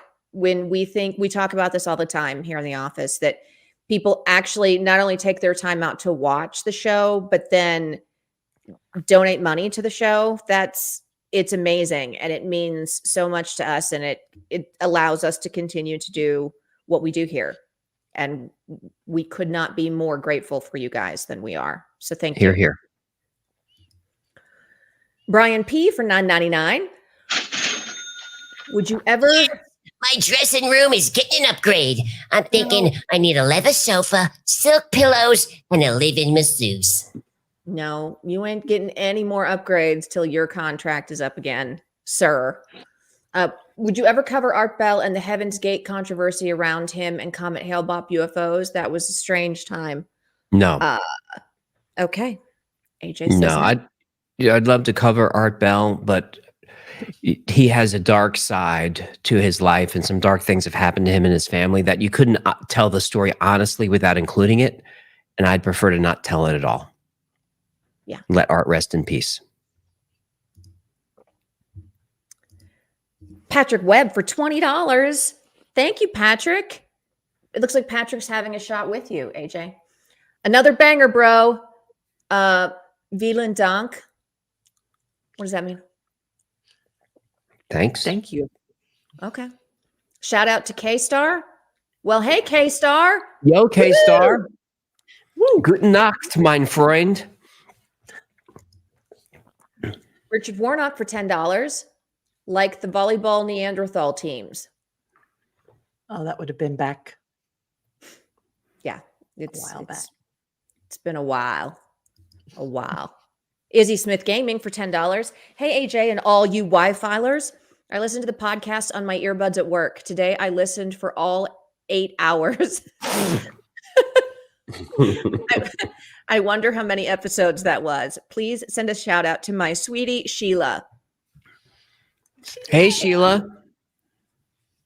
Hi, Hey, Sheila. Hey, Sheila. Enough. Tokumi LLC for $2. It's a military drone, uses disruptive paint. The eyewitnesses would have still seen it.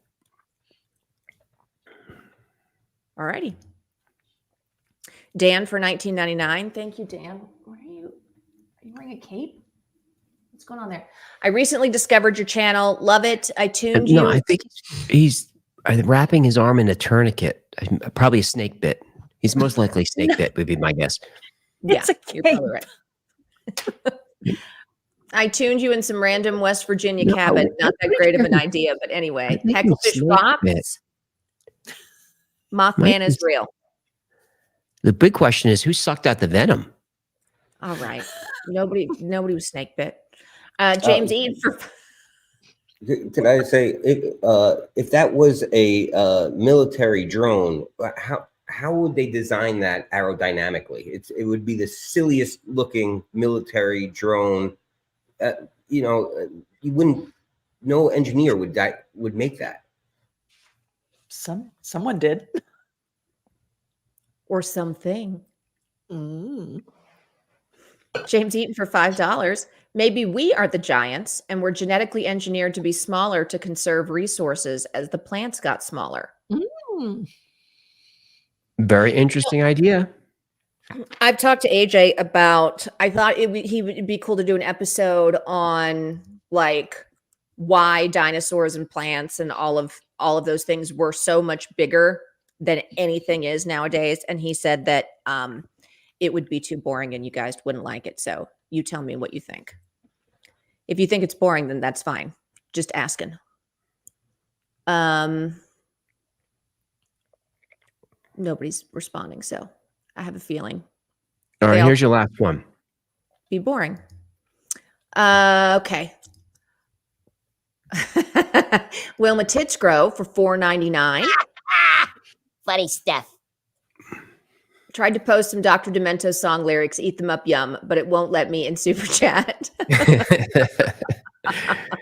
Quoting the famous fish heads. by Barnes and Barnes. Mm-hmm. All right, let's talk Neanderthals. We'll give you guys a break. Bye. There they go. Where did someone send this in? Where is this from? That's from your Secret Santa on the Discord mods. Oh, my Secret Santa sent these. The cat face, it's really built for it. This is built for lefties. Well, then there you Gino go. Gen 2 lefties. Right? Yeah. Because for righties, oh, maybe I'm supposed to gaze into the cat's face. No, that's creepy.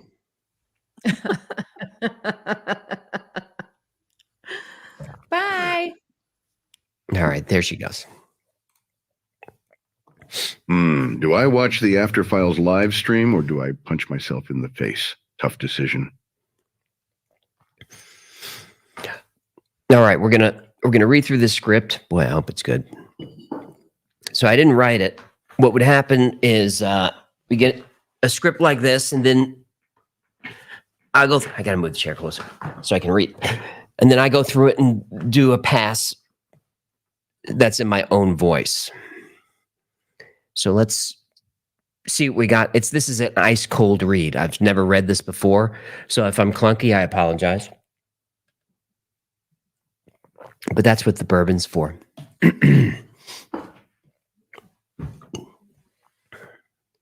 Human beings are the apex predator, not an apex predator, the apex predator.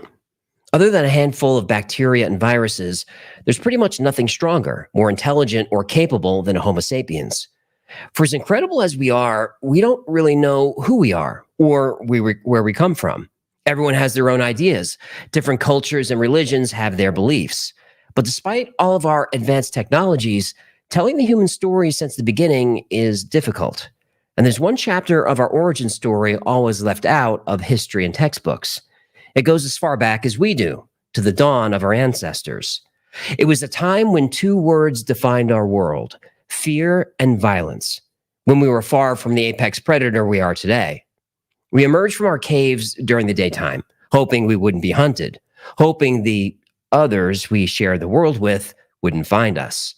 If they did, the lucky ones died first. So vicious were these monsters, they still live in our nightmares today. They created a type of generational trauma capable of tracking through tens, maybe hundreds of thousands of years of evolution. These things have hunted and haunted us for our entire existence. It's a miracle any of us are even here. This is the story of how Homo sapiens won the battle for the world.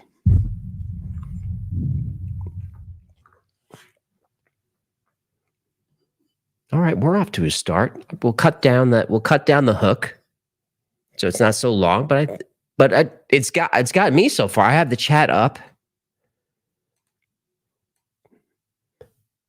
so I can see how we're doing.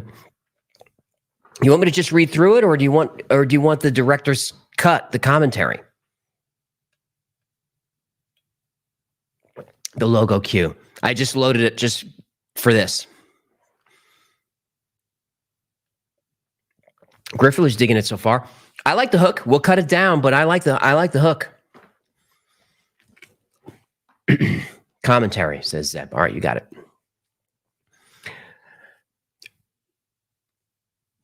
I can hear you.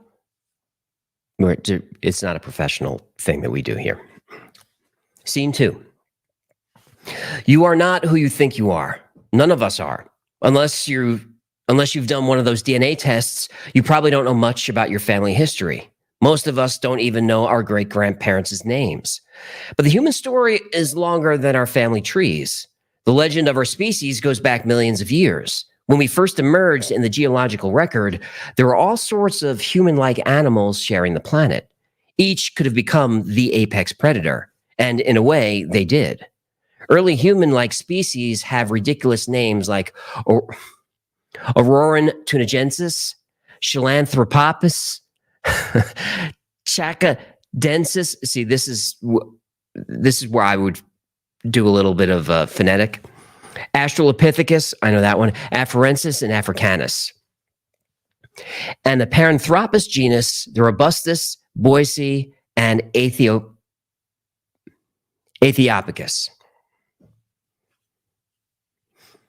Early members of the Homo genus appears in the fossil record around the same time as Paranthropus, Aethiopicus, and the Australopithecus africanus, about 2.5 million years ago. Homo sapiens are what we think of as anatomically modern humans, us. Many of you were probably shown this chart in high school. It's the chart of the evolution of man, you know, from the monkey to man. This is the evolution of man, right? Nope. This chart is a lie. It shows humans, Homo sapiens, evolving, but Homo sapiens didn't evolve from Homo erectus. The fossil record proves Homo sapiens and Homo erectus existed at the same time, if only for a little while. There was no point in history when your ancestors changed from Homo erectus to Homo sapien. Homo erectus were our competitors, a different type of human altogether. There are also the Denisovans, Homo denisova, or Homo atlantianus. Denisovans emerged around 370,000 years ago, inhabiting parts of what we now call Asia and Russia. Denisovans likely interacted with ancient humans known as hobbits, Homo floresiensis, a species known for their tiny size, thick brow, and large flat feet, just like a hobbit. Hobbits lived deep in the jungles of Indonesia, and there's a chance they might still be there today, but probably not. Hobbits weighed about 55 pounds and stood around 3 feet tall, so they were an easy dinner for the right wild animal. The same could be said for the Denisovans and humans. But why have you heard of half these species before? Probably not. Why not? These humans existed far longer than we have, so far at least. It's almost like the history books don't want us to know about them or remember a time when humans weren't divided by ideological, racial, or religious affiliations. For most of our history, humans were separated by species with extreme physical differences. Around 1 million years ago, during the days of Homo erectus, habilis, heidelbergensis, and rudolfensis, the other types of humans started disappearing one by one. It's almost as if the emergence of the Homo genus brought about an end to all other species vying for the dominant spot. Homos won. And like in all the examples of human behavior, as soon as there was no one else to fight, the homos turned on each other. Though the continents were pretty much where they are today, the world was an extremely different place for our ancestors. And somehow, despite the lack of nuclear bombs or plane crashes, it was even more terrifying than today. And there was one monster, one thing waiting in the shadows, more terrifying than them all. It was smart, smarter than Homo sapiens. These things were using technology, building large family groups, tribes, and villages, creating art, basically laying the foundation for how we live today before we even existed. And when we showed up, these things made it their species' purpose to wipe us out. They were called orcs, huge hulking beasts with thick fur, cat-like eyes, and physical strength far greater than any Homo sapien. Like hobbits, they were real. And just like in Tolkien's epic Lord of the Rings, where most of us learned of these beings, real-life orcs were the most terrifying creatures to ever walk the face of the earth. What were the orcs? Aside from being part of the same genus, these things were barely human. Their bones were heavier than ours to support the enormous muscular strength. And then we have a quote from Eric Trinkhaus. One of the most characteristic features of the Neanderthals is the exaggerated massiveness of their trunk and limb bones. All the preserved bones suggest a strength seldom attained by modern humans. A healthy male could lift an average NFL linebacker over his head and throw him through the goalposts. These creatures evolved during our last ice age. Their limbs were stocky, their noses large and broad. Their jaws were designed for eating meat, any meat, even each other's. Every culture tells a story or myth of these beasts. Some call them Yeti, the boogeyman, or giants and trolls. But why leave these monsters out of the history books? Were they just too scary for us to learn about in school? Was it easier to relegate them to a legend than a real part of our ancestry? Nope, you learned about them. Your teachers just gave them a different name, a different description, a manipulation of history, where those who once enslaved our species were diminished to nothing more than cavemen. The orcs were Neanderthal.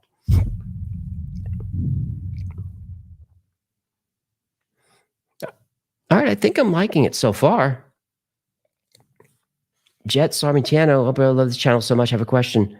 I'm from Manila. How come we don't experience UFO sightings? I can't get into that right now. This is a Warhammer story. Sounds like Skyrim. So this is true, and I apologize for the names. Those I need to practice.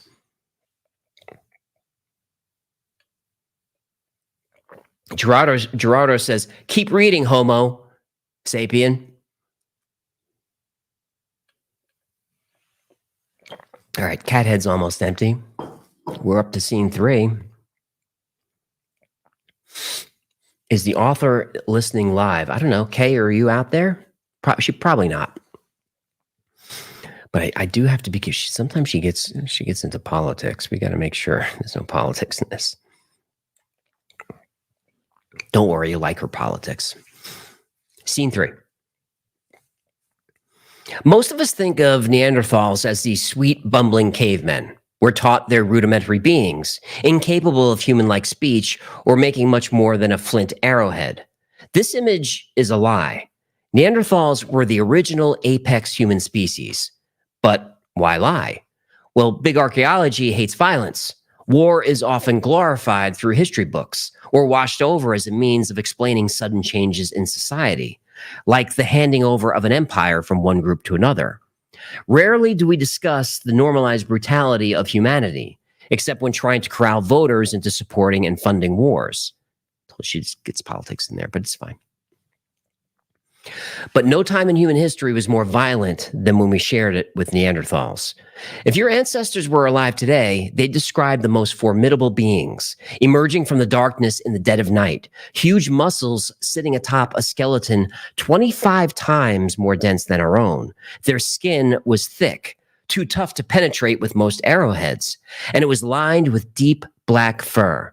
Their backs hunched like a gorilla, but they weren't slow. They were agile, way faster than us, despite our smaller size and lighter weight. Their noses were upturned, so even the smallest whiff of our ancient relatives cowering in the shadows wasn't missed.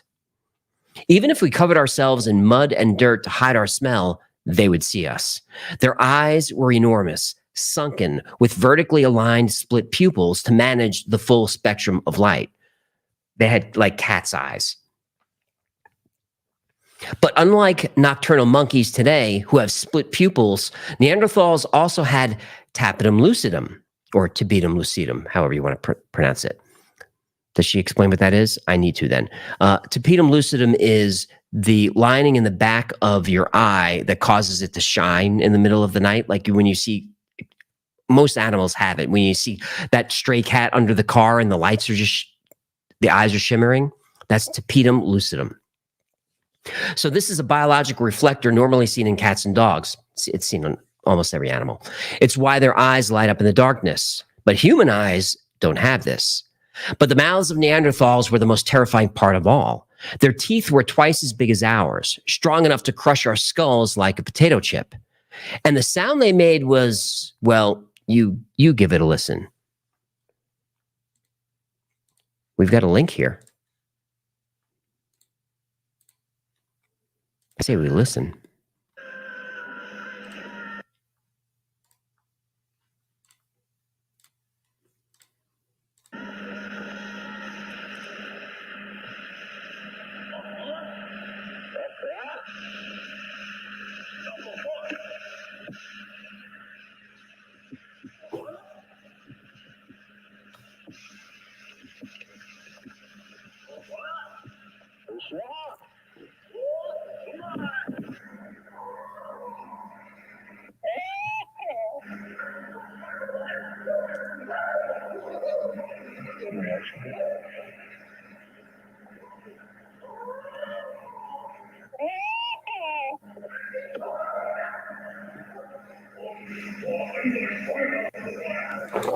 Okay.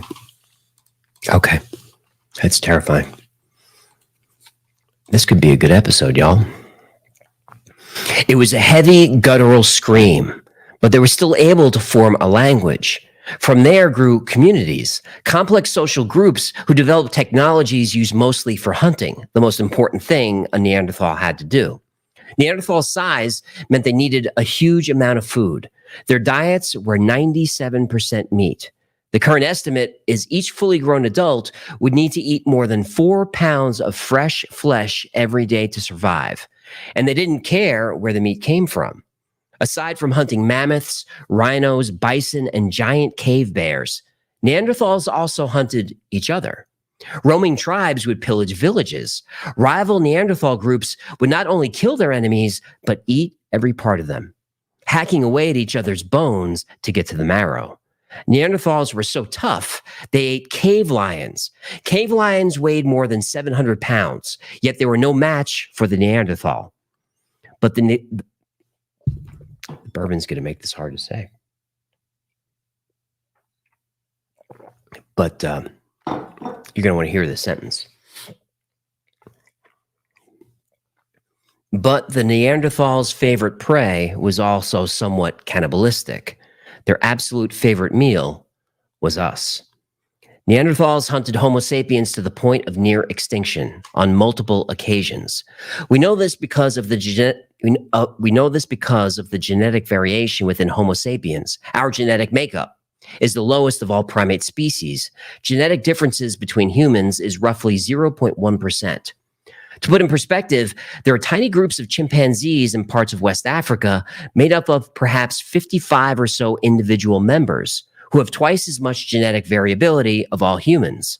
On average, chimpanzees have a genetic difference of 1.2% compared to our 0.1, and they're our closest relatives. The only reason we have such low genetic variability is because we came within millimeters of extinction. Around 125,000 years ago, our first ancestors, the Katzef school, appeared in the Levantine region, what is now East Africa, Israel, and Western Asia.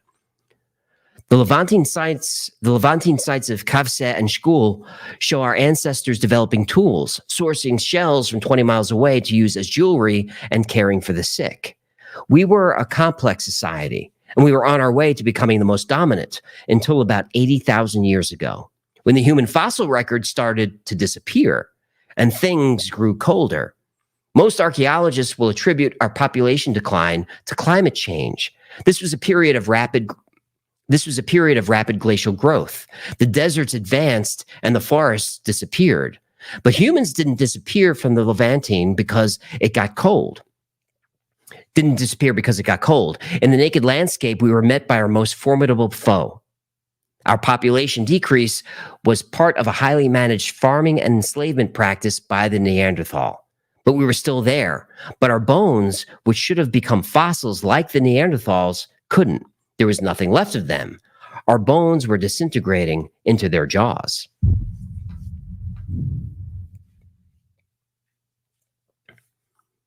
All right, that was scene 3. This is pretty good. But so this is the kind of stuff that I change in the scripts. All the tongue twisters, we change those. But she's definitely painting a cool picture here. I don't know if she gets into it, but they know Neanderthals were cannibalistic because they found flesh in their stomachs. And also they found evidence of butchery on bones, not war injuries, but butchery. Maria 37 enjoys it. Cool. Smart water plug. I'm not plugging them. I'll turn the label away. In show business, we call that Greeking the label. You got to hide it. Soylent Green is people. Hyoscine bourbon is a tongue twister. That's true. It was mostly water in the cup. AJ's getting relaxed. Yay, booze. You saw me pour it. I am Pandas is enjoying this. Good. Keep going. We're going. We take breaks between scenes. We regroup. Music, Bill Arts. It's going to be a great episode. I think so too. Because the visuals are really good. I don't know if she links to pictures of them. We might as well get a picture going. Let me see if I can show you what they actually look like. Got it. Got it. Oh, goodness. This is what we're talking about. This is what we are talking about. That doesn't look like the Neanderthals we were taught about in school.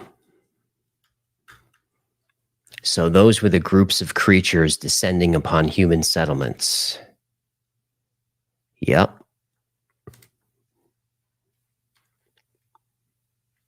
I'm looking for more pictures.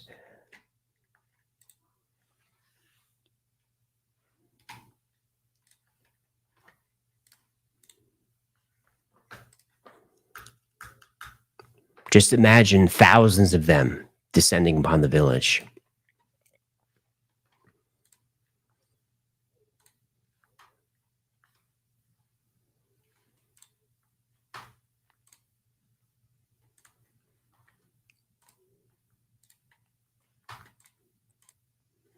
We'll keep him up there while we read a little bit more. Scene 4. She's got some stage direction in here. Okay, hang on. Okay, here we go.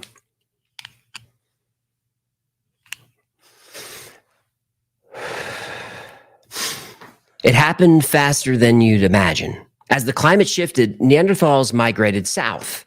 Their territories were expanding, their hunting grounds advancing into the habitat of our great-great-great-grandparents.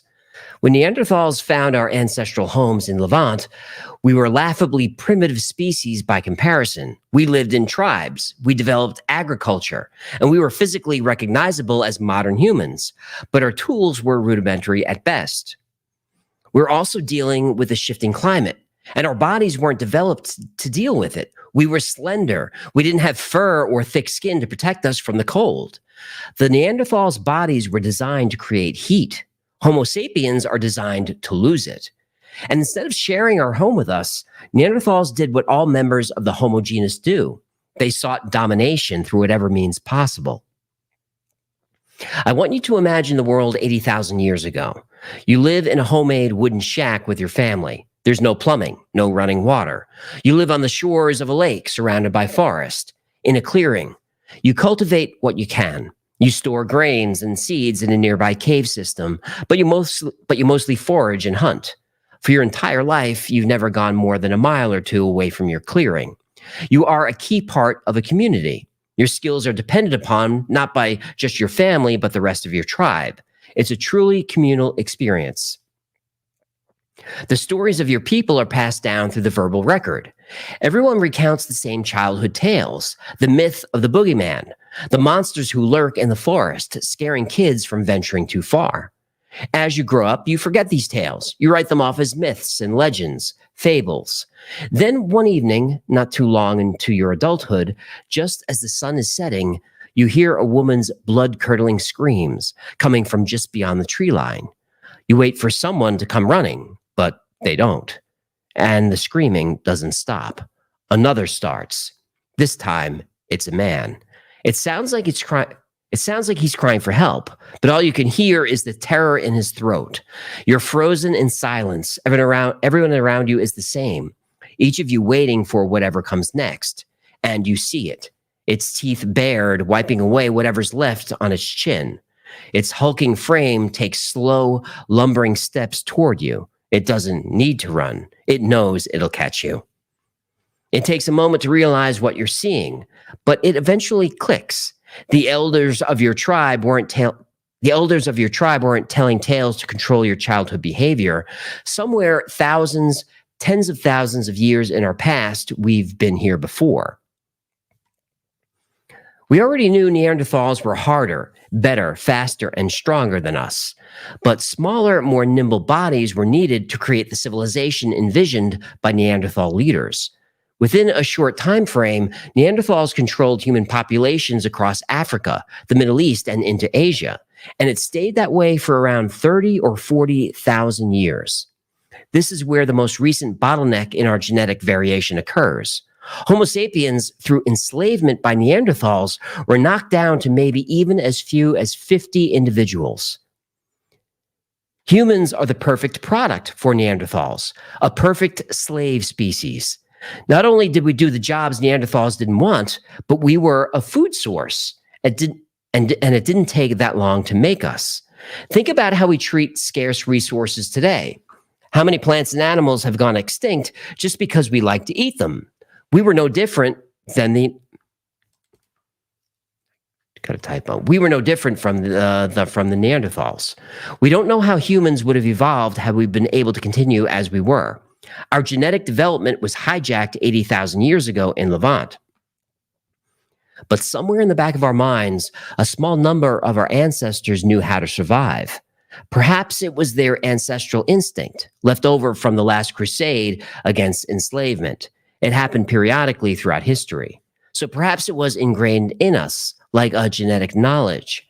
As our villages burned, our men were slaughtered, everyone else was enslaved or eaten. A few of us got away. We went high into the mountains, into cave systems we'd known for generations. Our tiny bodies may have been the perfect meal for Neanderthals, but they were also well suited for hiding inside and under the ground. In previous episodes, we've talked about cave systems like Derinkuyu in Turkey, and Derinkuyu is an underground city, capable of housing at least 20,000 inhabitants and their livestock for months, maybe years. It's roughly 85 meters below Earth's surface. The site is still being excavated, but there's a chance Derinkuyu connects to a whole series of underground cities across the region. She says, I've linked to an entire video. Derinkuyu, we know, does link to other cities in the region, multiple cities, miles apart. And if those were created to hide from these creatures, now it makes sense. You wouldn't build an underground city to hide from a flood or even an asteroid impact. But from these things, yes. For the most part, we have no idea how old these underground villages and cities are. We know they're old enough to become part of cultural myths and legends. Records from Greece show humans living in caves in Israel as far back as 210,000 years ago. And we were there while our relatives served Neanderthals hamburgers. Throughout history, we've used these cave systems as a refuge against attack. And we used them the last time our species was hunted and farmed to near extinction. And as much as I wanted to tell you a story about how our ancestors rose up from these dark, murky places, beating the Neanderthals in an epic, bloody battle, emerging victorious as Earth's apex predator, the universe had other plans. When our numbers were some of the lowest they'd ever been, perhaps one or two tribes, a few scattered individuals, the planet just happened to hand us a giant fiery win.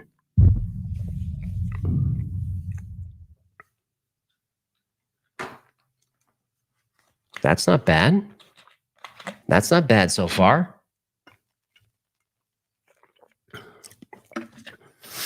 We got to clean up some of the language. There's tongue twisters in here. And I don't like when the writers plug. Like I've linked below. I don't like the plugs. Jesse says scene 4 is my favorite 5 stars. Okay. Scorpuana, until the debunking. This isn't one of those. This is just anthropology.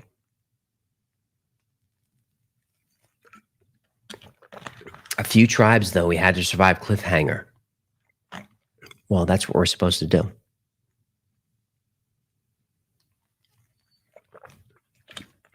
Cuddy, Choya, not bad so far. Enjoyed the stories. Okay. Drink the cat mug in front of Hecklefish. That's a good idea. Darren says, this is fun. Well, I'm glad. I mean, we're just doing my work together. I had to do this tonight anyway, and I have to read it out loud for all the tongue twisters. which I see a bunch coming. Like, remember all those Latin words? Oh my goodness. Lean in fictional anthropology? Not necessarily. Everything here that we're telling tonight is based on true findings. Now, certainly there's a lot of narrative being filled in here, but that's the storytelling part of what we do. But nothing's made up. Like, how do we know that they ate humans? Because we've found stomach contents that prove it.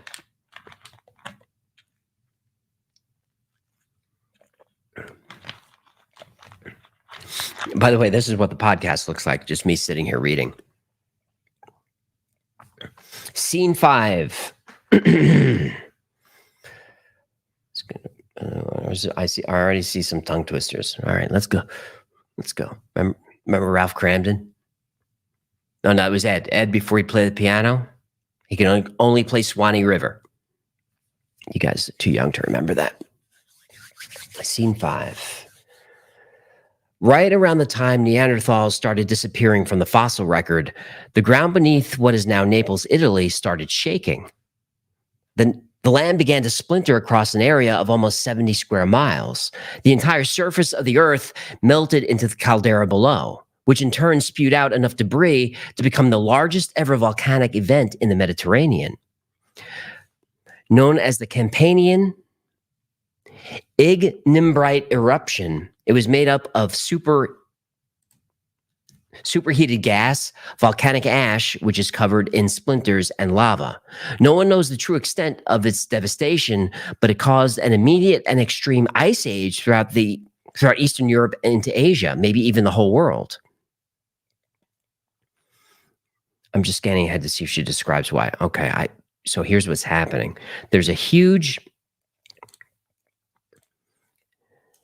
So Campanian comes from the Italian word that's Campania. So that area around Italy there's an extreme subduction fault there in that part of Italy. So that's where you've got Vesuvius, right, which erupts all the time. Destroyed Pompeii and Herculaneum, all that stuff. So the further back in time you go, the more violent that area becomes. Is what she's talking about. I didn't know if she explained it later. I will in the episode. All right, so where are we? So we've got this range of volcanoes. It's exploding. There's ash everywhere. It's blacked out the sky. It's caused a nuclear winter.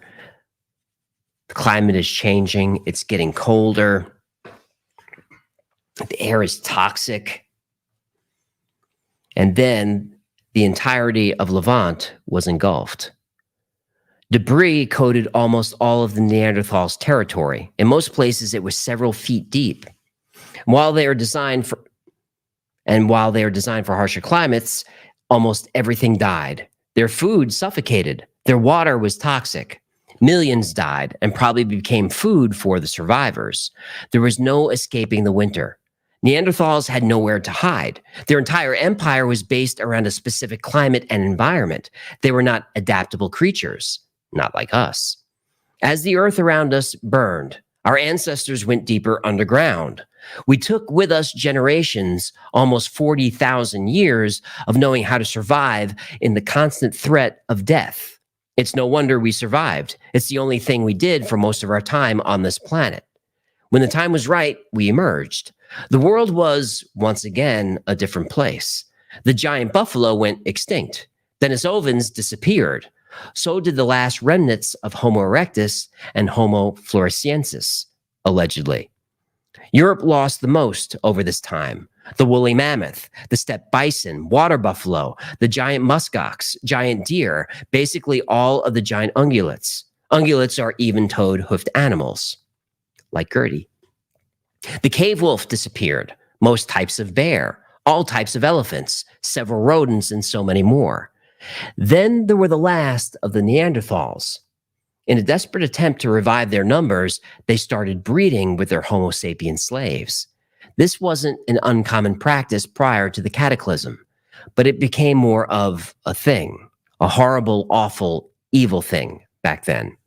Through their reproduction plan, Neanderthals didn't end up creating more Neanderthals. They ended up creating an entire subspecies of Homo sapien Neanderthal hybrids. These beings had superior immune systems. Their blood was different to ours, but similar enough to merge, creating the ABO blood type. Senses, particularly taste, were also heightened. Neanderthals unwittingly created a superior being, an apex predator stronger than themselves. And since they had no concerns about eating their enemies, hunting them as prey, why were their hybrid offspring? But these offspring didn't have a taste for Homo sapien flesh. No, they wanted something tougher, a little thicker and richer with an exterior pelt. These hybrids ate their parents. Go back through the legends of any human culture or religion, and you'll find a battle between humans and giants. There were the Olympian gods. In Norse, Hindu, Native American, almost every culture, you'll find a legend of a man winning an epic battle for Earth against monstrous giants and terrifying beasts. I actually did a whole episode diving into Native. I don't like the plugs. Now, could it be these hulking creatures are actually just the last of the Neanderthal or their hybrid offspring? Anatomically, the hybrids were more human than beast. And so low in numbers, they ended up breeding with Homo sapiens and just became part of our empire. In time, Neanderthals were forgotten to history and remembered only in our nightmares. Or they're still out there. They're probably still out there.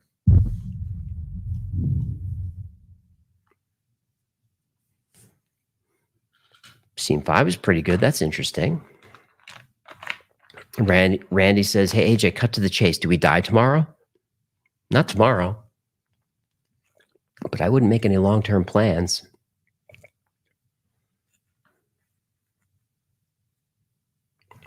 Rob Collins is AB negative. Avatar guy skeptical. That's fair enough. Sybil, tell AJ he isn't plugging. I love him telling about past episodes. The thing that bothers me is when other writers do it, when they say, I've covered this before in a previous, I'd rather just read a script. And if I want to remind you to look below, then I'll do that. But for the most part, it takes me out of the story. If I have to stop and say, and by the way, everything's linked below. Because during an actual episode, the story has a flow to it. Not tonight. I'm reading it ice cold. But I don't like to stop the flow of a story with a plug for another video. You know where the links are. Wraith said this would make a great movie if done right. I agree. This would be a great screenplay. Someone should grab that.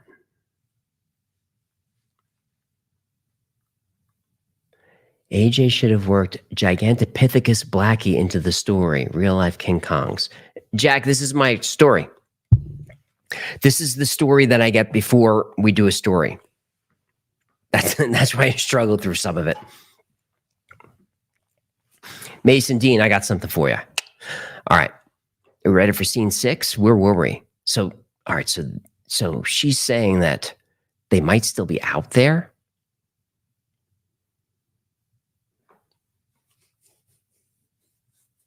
All right.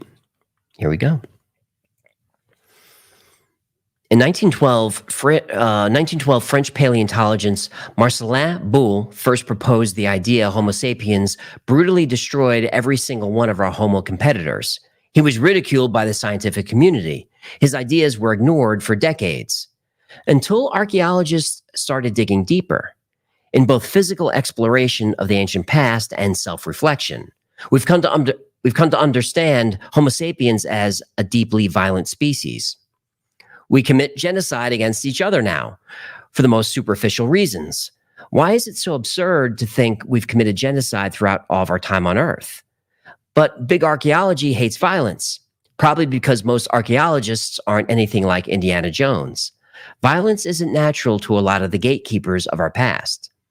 But it's also risky to accept and normalize violence as part of human nature. While it's true on a large scale, there are plenty of people who go their whole lives without getting into a physical fight. But these people are the odd ones out. Violence is why Homo sapiens still have our amygdala, the part of our brain which forces us into fight or flight mode in threatening situations. That's the lizard part of your brain. It's what evolved first. Leaving a note for myself in the script. Even though we're no longer hunted in the traditional sense, there are countless examples of violence everywhere, every day. And it's probably just as bad for women today as it was during our time with Neanderthals. I say all this as a preface for what I'm about to explain next. In no way do I think these forms of ancient violence are comparable to what we see and do to each other today. These things are relative. But what you're about to learn might make you think twice about what's going on out in the forest at night. All right, here comes the deep water. In 1951, British explorer Eric Shipton snapped a photograph of his ice axe next to an enormous footprint in the snow in the Himalayas. He swore for the rest of his prolific career as a climber, the footprint belonged to a Yeti. Yetis are sometimes known as Bigfoot, so forth. They inhabit remote mountainous regions in Tibet and Nepal. Locals describe a beast anywhere from 6 to 8 feet tall, covered in thick fur. It has a broad forehead and shorter, wide nose. Their brows are heavy, like a Neanderthal, and they stand upright with a slight hunch. The description of a Yeti could easily be applied to Bigfoot, Sasquatch, or the Australian Yowie. Actually, most cultures have a legend of a Neanderthal-like beast roaming their forests, mountains, and wilderness. I'm not a huge fan of the Bigfoot legend or cryptids in general. But remember the sound I played earlier in the episode of Neanderthals talking to each other? We did play that. These are the Sierra Camp tapes profiled in David Paulides' Missing 411, The Hunted documentary. The sound was recorded by Ron Moorhead and Al Berry in 1972. While neither men will say it directly or maybe don't want to admit it, most people think the noise is Bigfoot. But the sounds are similar to those made by other primates, like Neanderthals. Hundreds of thousands of people go missing in the U.S. every year. Many of those go missing in wild places like our national parks, unincorporated and undeveloped territories. Many people go missing during solo hikes. Some are attacked by animals. Others sustain injuries and die of exposure. Most people who go missing are found, or their bodies are recovered. But there are at least 1,600 people who've gone missing in the wilderness of America who've never been found. Around November 2019, a map was posted to Reddit showing the missing 411 cases, those noted by David Paulides, over a map of America's cave systems. The results are chilling. The map showed people predominantly disappeared in areas with huge cave systems. People were quick to share their theories on what the correlation might mean. Aside from Bigfoot, there are stories of feral people, tribes of inbred subhuman creatures who've lived in the caves and remote parts of the U.S. for, well, we don't know how long. There aren't too many stories about these groups. Most who come across them presumably don't survive. Rumor has it the feral people are also cannibalistic.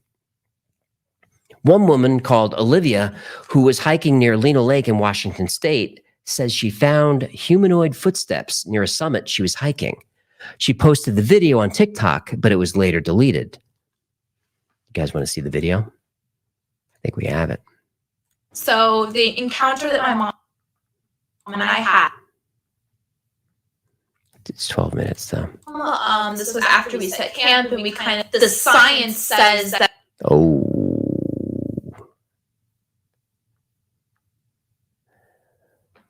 All right, so that print looks fake to me because it looks like the weight is placed straight down. Because the middle. This is only found in primates. The foot bones of an ape don't lock together in this syndrome. And this. We'll go through this for the episode. That looks more real.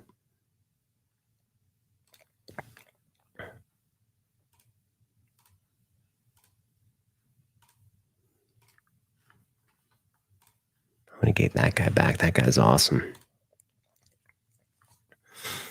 All right, so she was hiking near the lake and she found those footsteps. In early 2023, another woman shared a video from Big Bend National Park in Texas. She was camping with her husband and daughter when they heard a group of people start to scream, "Call a ranger. I love you. Just know that." Whatever it was, the incident terrified the family. When park rangers arrived the next morning, they found nothing. Shortly after sharing the video on TikTok, it was removed. And there are literally thousands of other examples of terrifying tales from our national parks, probably enough to take up their own episode and then some.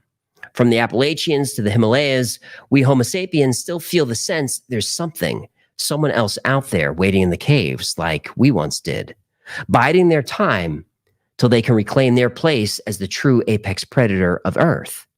Could it be our roles have reversed? Are we the apex predator for now while the Neanderthal bide their time deep beneath our feet?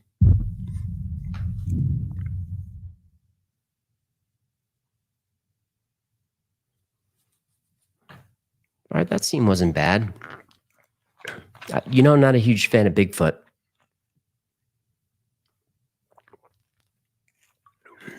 Someone in the chat saying Bigfoot is played out. I think so too, but it might be the most commonly requested topic. Donovan, damn it, Jim. I'm a doctor, not a Bigfoot proctologist. You're pretty funny for a human. Kevin D. Sasquatch is not Neanderthal. No, I don't think so. Jake Best, how does this resolve? That's all I'm saying. Well, we are going to find out when we get to scene 7. Should I trade my 380 for a 44 mag? Well, I think so. I wouldn't carry 380.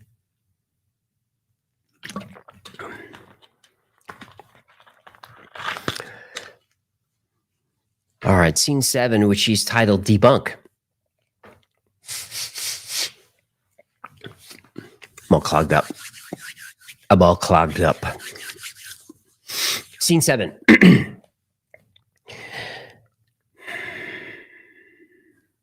It goes without saying, Neanderthals are real. But how much of the story is true? Well, actually, a lot of it. Most of the data I presented in this episode came from an article published on Tree of Woe, which was based on the works of Danny Vendramini. It's a fascinating read. It is. And I highly recommend checking out the rest of Tree of Woe's Substack. There's a link below. Danny Vendramini's book is called Them and Us, How Neanderthal Predation Created Modern Humans. And it's very hard to argue with his thesis. I haven't read it yet, but I'm gonna leave a note. When it comes to the physical description of Neanderthals, what is there to debate? We know they had large eyes because their skulls had huge sockets. In fact, almost everything about the physicality of Neanderthals presented here is based on physical evidence from bone and fossil records. Almost everything. We don't know for sure if they had fur, but we do know Homo sapiens are the only primates without thick fur, but we still have a thin layer of it. Every animal alive during the Ice Age had thick fur, and we're supposed to believe Neanderthals became the apex species wearing rags. No needles or needlework has ever been uncovered at one of their archaeological sites. Vendramini argues Neanderthals didn't need to sew animal pelts. They had their own fur. Why wear clothes? We also know we coexisted with them. We just don't know how precisely. We just don't know precisely what our lives look like. They definitely didn't look like this. All right, we have an insert. Ours was a coexistence with Neanderthals, Homo erectus, and the rest of them, but it was likely extremely violent. Nicholas Longrich, a professor of evolutionary biology and paleontology at the University of Bath, was quoted in the article used to write this script, and his succinct description of human-Neanderthal relations is interesting. All right, let's see what the professor has to say. It's not succinct. To war is human, and Neanderthals were very like us.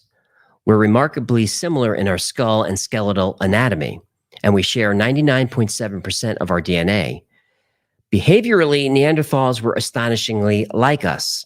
The archaeological record confirms Neanderthal lives were anything but peaceful.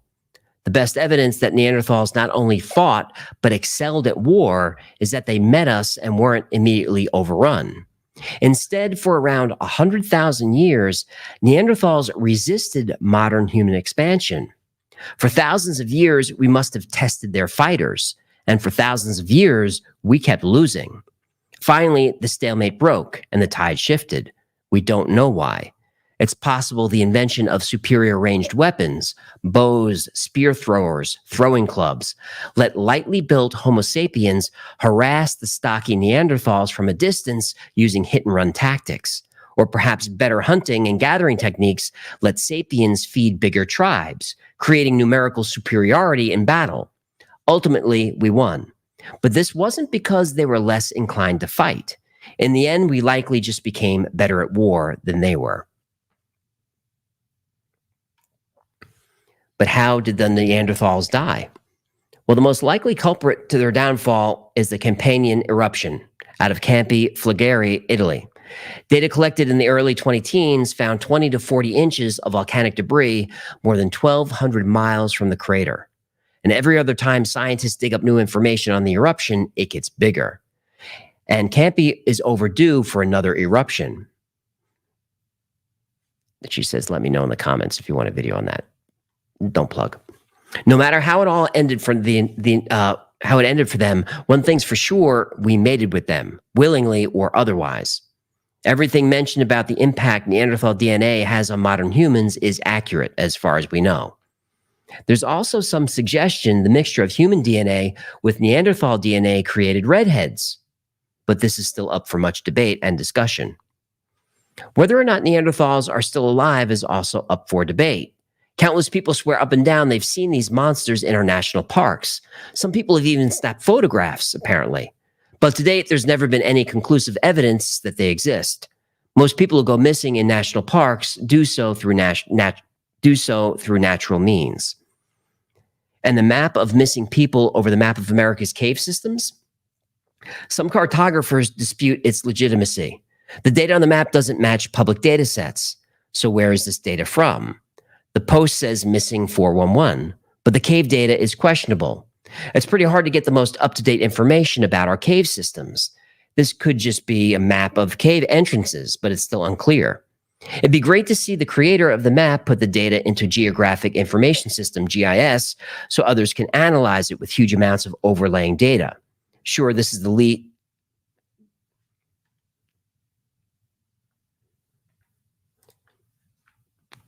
Got to fix that. Surely this is the least to ask given how many people are currently missing and how many of their loved ones deserve answers.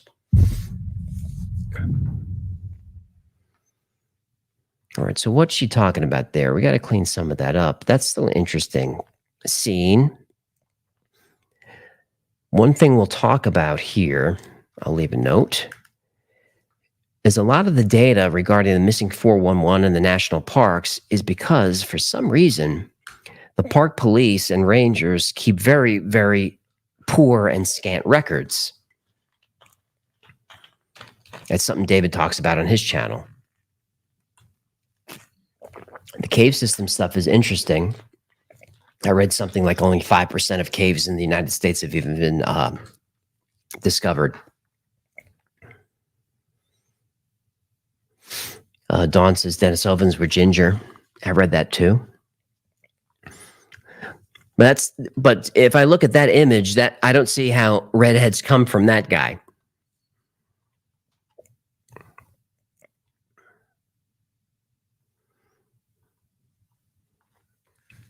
All right, she's got one final scene called Final Thoughts, and there's a note that says we could leave this scene out. But we got this far. We'll read it. It's a short one. Richard says even David Pilates, the missing 411 founder and a world expert on Bigfoot, doesn't think the two are related in most cases. Yeah, I agree. Sabrina's having nightmares and wants to go tunnels underground. Just get a bunch of chairs together, throw blankets over it. You do a blanket fort. That's how we survive the overrun. Blanket fort.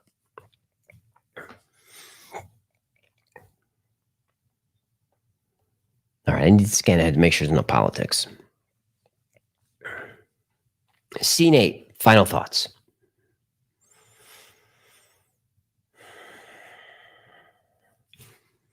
Right now, the world feels like an extremely scary place. I don't know about you, but I've never been this nervous going into an election year. It feels like we could be attacked at any minute, anywhere, at any scale, by anybody. Even people who don't read or engage with mainstream news know something is very, very wrong. Mindless, normalized, and purposeful violence is at an all-time high. And most of it seems to be over ideological hatred, greed, or pride. It's terrifying. I can't imagine wanting to hurt anyone ever unless it was to protect myself and my loved ones. I'm sure most of you feel the same way. We're so lucky in today's world, most of us don't have to constantly worry about the threat of attack. Aside from the media telling us we're in danger, what else is there to do on a day-to-day basis? So why do we still feel this sense of dread? Why are our lizard brains engaging like never before? Well, I hate to say it, but I think we're just going to have to wait and see. But I want to finish this episode on a positive note. Because through the violence of our time on Earth, something brilliant happened. You came to exist. Yes, you. I'm pointing at you. At one point, you and I were related, and we still are, technically. We just have to go back through our family trees about 40,000 years or so when we were siblings, cousins, all of us descending from one long ancestral line. Some of us have a little bit more Neanderthal than others, and that's okay. After all this time, we're at peace with the agony of our ancestors. We don't live in the past because what good does it do? What's the point in fighting over stuff which happened in the past when there are so many problems we need to solve today? And beyond this, we should celebrate every single day.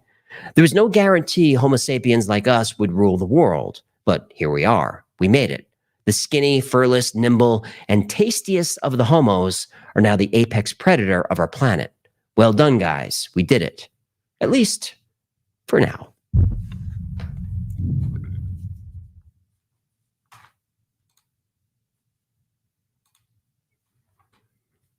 All right, guys. What do you think? Should we do this video? Well, I mean, we're doing it, so there's it's just how much you're going to change the script. Tuxedo Mask is not bad. Well, the script needs some work because there's a lot of clunky language in there. Yeah. Well, it's AJ clunky. Well, yeah, and when I'm performing, I'm louder, which makes me a little bit sloppier. Mm-hmm. So I need to clean some of this up. But for you few 19,000 people watching, this is the process. This is how videos are born for the most part. We start here. Well, we sit in our production meetings and we throw around topics. And a lot of them AJ goes, no. And then we throw out another topic. And then he goes, boring. And then we talk about another topic. And then, we toss around a storyline, and then we have a few writers that we work with. AJ writes a lot of the episodes himself. Last week, he wrote the whole episode himself, or the one that we did tonight, which is ranking 2 of 10, by the way. 2 of 10. All right. Yep. Nice. And then we get in the script. Hold on. Abe is making faces like there's a lot of inaccurate stuff in there. Abe, I just read that cold. I haven't waved my magic wand on there yet, Daddy-O. Just sit tight. This is the beginning of the process. I don't put misinfo out there. And if I make a mistake, I try to acknowledge it, certainly later on. But every time I get a script like this, especially if it's science-based, I still research the hell out of it. So everything that I've read tonight will be checked and double checked. I like to go into a script, even if I'm just doing a pass on it, as much of an expert as I can be, in 36 hours. Is that fair, Jenny?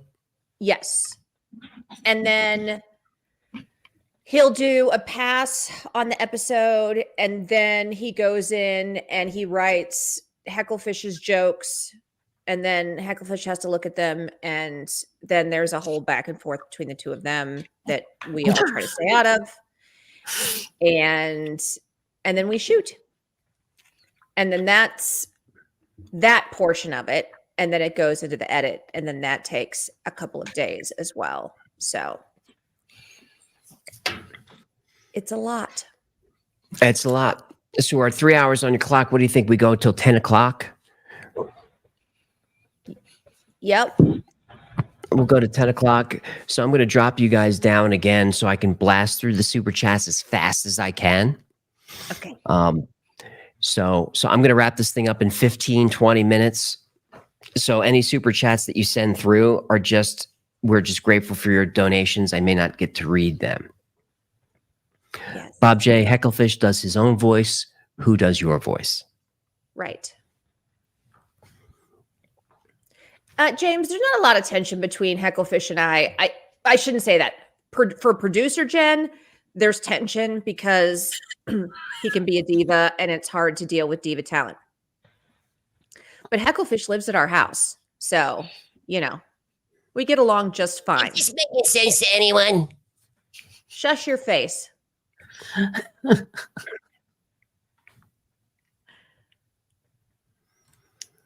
Raven, $111. Oh. Yo, yo, moo la la. Yo, Fish really needs some money.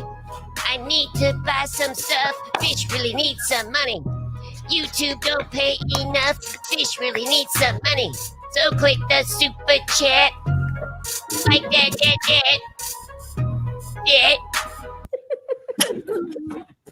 Raven says, keep them coming. Love the Waffle House. Thanks, Raven. All right, I'll drop you guys down because I can go faster. All right, we'll bring you back up to say goodnight. Appreciate all the super chats tonight, guys. Cleveland 216, $9.99. There's a video called Styling Head June 23, 2023. It's a cloud jellyfish UFO. It's pretty cool. Looks 100% real. Volume down for the kids watching. I'll check that out. I think I know which one you're talking about, though. A few of those jellyfish UFOs have been out there, and they seem to be luminescent. Handy the sock for 10. Hey, yo, making it rain over here. Handy the sock. We're interested in doing action figures of you and Heckle. I hate putting myself on stuff. We have some great ideas. We'd love to talk further and know your thoughts. Send an email to thewifiles@night.co. That is the channel's business manager. Dan, thanks for the $19.99. Appreciate that. Jay for 10. Please shout out to my wife Alicia. I love her tons. How many tons does she weigh? I'm joking. I know, of course. Well, he said. Rude. No matter how many, Jen, no matter how many tons you are, I will always love you just as much. Well, that's very sweet. Thank you. Dodged a bullet. Hi, Alicia. I was just joking, by the way. Mike Borson for 5. AJ, that's truly the best channel on YouTube, and you guys seem like genuine good folks. Thanks. Thanks, Mike.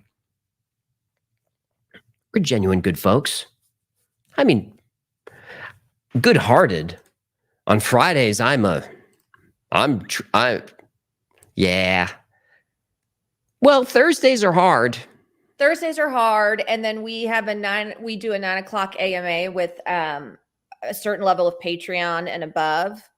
And so hitting the 9 a.m. meeting after doing Thursday nights. And then right after that, we have our Friday production meeting. So but it is a great way to support the channel, by the way, is through Patreon. For as little as $3 a month, you get all kinds of benefits, early access to videos without commercials, early access to our custom products. You get merch that's only available to members. Plus, you get 2 extra live streams every week just for you, including the one Jenny's talking about on Friday mornings at 9.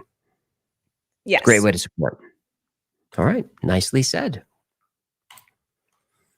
Craig Andrews for 5 Canadian. Can you do a video on the Sarlax Pit, Wells Gray Park in Canada? What's inside it? Found a few years ago. There was $1 million fine for trespassing. Ooh. We got to look into that. Sarlax Pit is That's where they were going to throw Luke. Remember, Boba Fett fell in there in Jedi. But I guess there's a real life Sarlacc pit. That's cool. All right, hang on. Where'd the chat go? Oh my goodness. I can't Captain's even. log, stardate 10/09/46.44. The After Files live stream has proven itself once again to be extremely unprofessional. All right. Well, I'm doing the best I can here. It's not as easy as it looks. There's the cheapest big spenders back for 5. The weird weather is because the Avengers could not stop Sean Connery. And if they can screw up Doctor Who, they can screw up anything. That's true. They did that. Rich Low, $20. You guys rock. Love the content and presentation. And my casual wear is 90% Y-Files t-shirts. Love them. Thanks, Rich. Send in pictures of those. Those end up on the yfiles.com in the wild, by the way, which I haven't shown yet tonight.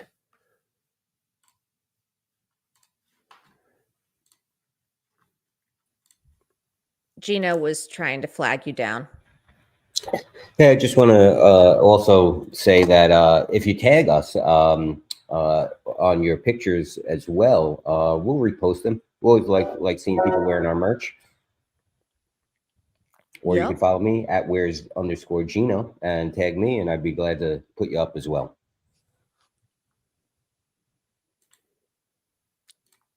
All right. You have any further questions on that? I was just flagging you down for Gino. All right. Make sure you tag where's_Gino on all the socials. So Sumi67, 869. How about clipping the Ginos Story Hours from the PSAT After Files? Is that the PSATs? From the past After Files, and putting them on a playlist on the channel. By the way, got my Go Hecklefish cards. Woot. There is a playlist on Wi-Fi's backstage of Ginos Story Hours. I might be a story or two behind, but those do land over on the backstage channel. DBF, $20. Shout out to my wife, Dagna. It's our 5th wedding anniversary. Oh, it's so still new and fresh. Isn't that wonderful? That is wonderful. Happy anniversary. Don't make any comments. Oh. Don't do it. Ice's House for 10. I'm so happy to be here. I think you're the best content creator. Thanks so much for being awesome. I named my cat Heckle Kitty after you know who. I like the way this human thinks. Oh, gee, for 5. The cops were wiping people's phones that were caught recording. I haven't heard that. Not to mention the 6 to 8 unmarked black helicopters. I did see those that arrived before the cops did. I did see the black helicopters. I know there was a little bit of social media misinfo, meaning mistaken, about no-fly zones and stuff. But I got to look into that. Wiping people's phones. I think we would hear about that, but it's suspicious. Something went down there. Ed Castro, what are your thoughts about the Solomon Island Giants? I'm not a huge Giants supporter because of the lack of evidence, but I do like the stories, Ed. But if there's more to what's going on in the Solomons, definitely email me. NV Circuit Rider, a.k.a. Jeremy, for $100.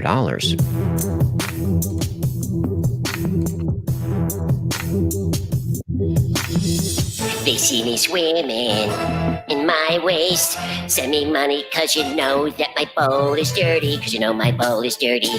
Cause you know my bowl is dirty. Wanna smell my bowl, it's dirty. Come and sniff my bowl, it's dirty. My poop is nasty. It's floating. Please tip me cause you know that my bowl is dirty. Cause you know my bowl is dirty. Cause you know my bowl is dirty. Wanna smell my bowl, it's dirty. Come and sniff my bowl, it's dirty. This is the best channel on the net, and it's not close. Just grab some merch too. Well, thanks, Jeremy, for grabbing some merch. Make sure you send us a picture. So, hey, if you need any help with e-com warehousing, let me know. It's literally what I do for a living, and I'm local too. Love you guys. Keep doing good for people. It's why I'm here. You should email us. Jeremy, email us because we're making some merch moves. And we'd like to bring some of that in-house so we can get the cost down even a little lower. So if that's what you do and you can help us, shoot an email.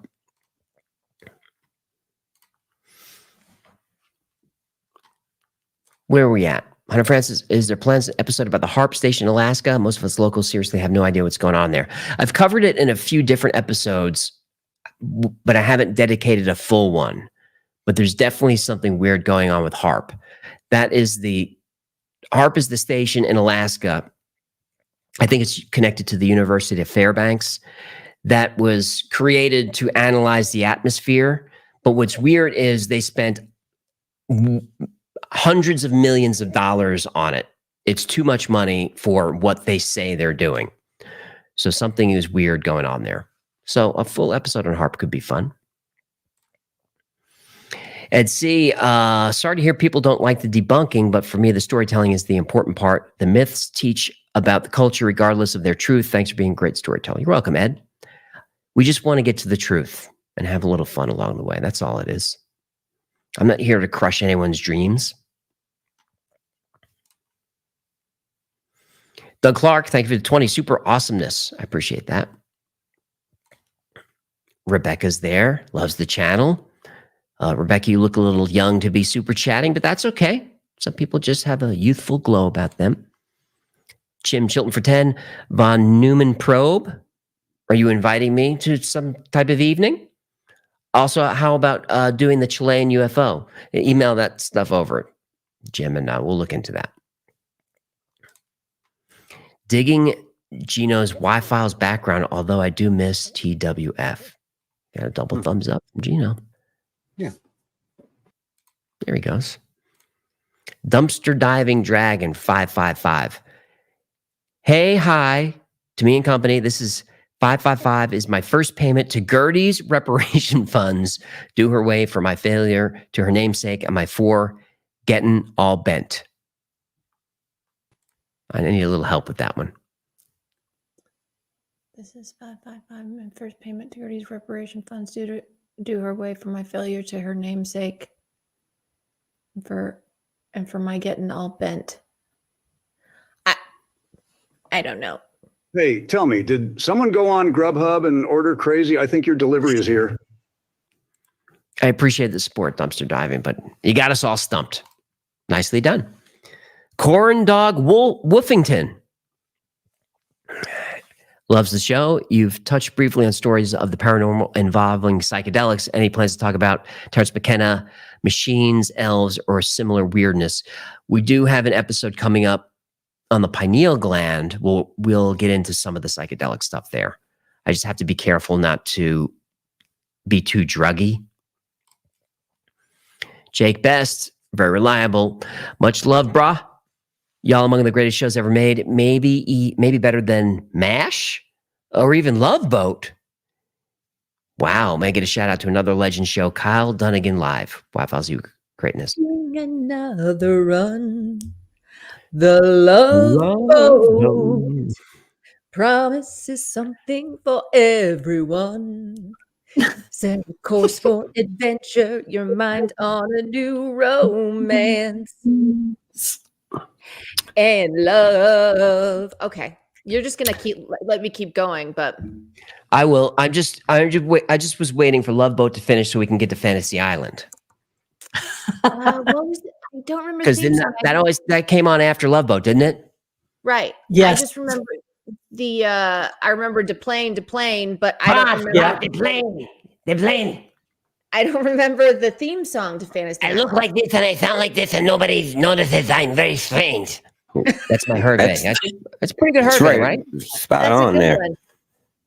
By the way, Kurt Metzger used to do a podcast at our old studio. Kyle Donegan was his partner. They were coming down right before COVID. COVID ruined it. We would have had Kyle Donegan at our studio. We could have had Kyle Donegan in our studio. He's so funny, so funny. I don't think I know who he is. You would. I've shown you plenty of his content. You would if I shown you. He Boss, played I showed you the YouTube shows. You don't remember the shows. He played a great serial killer on Reno 911. Oh, then I definitely know who he is. Love Reno. Leader of Cola. Lexicon 812 for 21. I can't play Rush again. I'm sorry. Hey, hi from your favorite stormtrooper. If I win the giveaway and get a foot massage from Victoria, Will she put a sack on it? Another great episode. Jenna Victoria smiles. Light up the room. To Gino, give me a fin bump. Oh, okay. And that was Super Troopers, Leader Cola, not Reno. Oh, that's 911, right. but- Lyrical. That was Super Troopers. Thank you for the correction on that. Got to get those right. Hunter Francis, 1999. Would you be able to do a video on harp? Is this a different harp request? Is that the simulation?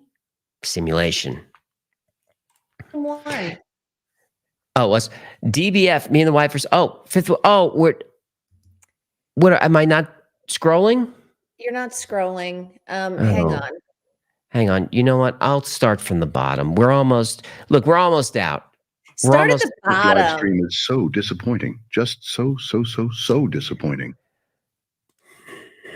All right. There's Chuck. Thank you for the deuce. Deuce in the bucket. Trip Stevens, another deuce. Believes Neanderthals are the Sasquatch. I don't think so. Scott Carter, have you heard of the Apapogo? I haven't. Champ from Lake Champlain, I have. The Champy. Hundreds of other mysterious lake serpent sightings in North America. I've heard of Champy. Spent some time on Lake Champlain. Beautiful place. But I didn't see any creatures. I don't really like cryptids. Your weekly edits. This is the best show by far. Keep up the good work. Talking about the episodes. Definitely not talking about this. Townie 3057 for 25 Australian. The Egyptian human-looking aliens that landed at Holloman Air Force Base in 1971 had cat eyes like... I didn't know that. And I didn't know that there was a Holloman landing in 71. I have the videos from the 60s because I may have mentioned this. They are my favorites. The Holloman landings are my favorites. Those landings are allegedly connected to the Planet Serpo story, the alien exchange program where a group of Americans went to Planet Serpo for a number of years while aliens stayed here. And that's a fun episode. Link below. There isn't. I didn't link it. But you can find it. It's a fun one. Yo, boy, Cappy. Great video as always. If you don't mind me asking, are you guys working on an Operation Prado video? I don't know that one. One of my favorite stories, and I'm hyped to see you cover it, even if you debunk it. I'm going to write it down. Anything that starts with Operation. Oh, it's Portuguese. Investigate. A lot of good UFO stuff in Brazil. And they make an awful lot of coffee in Brazil. I'm singing the Sinatra song in my head. Okay. You don't know that one. It's before your time. So Abraço Prato is actually Operation Saucer, an investigation carried out between 77 and 78 by the Brazilian Air Force following alleged UFO sightings in the city of Claras. The investigation was closed after finding no phenomena, but there are theories. Could be a good one. I'm sorry. We're keeping you awake? Mm-hmm. We're almost out. New Face says, director cut. Well, that's what I gave you. Paul Jane for 20. His story about the humans sounds similar to two types of humans in the movie Time Machine. I don't think I remember that. Is that the movie from the 80s about the H.G. Wells? Don't remember that. Or wasn't there a newer version of that with, what's his name? Guy Pearce. Guy Pearce. Was there a new Time Machine? The H.G. Wells version, right?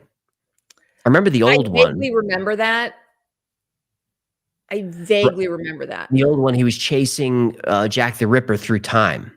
Yes. That I do remember. That was a good one.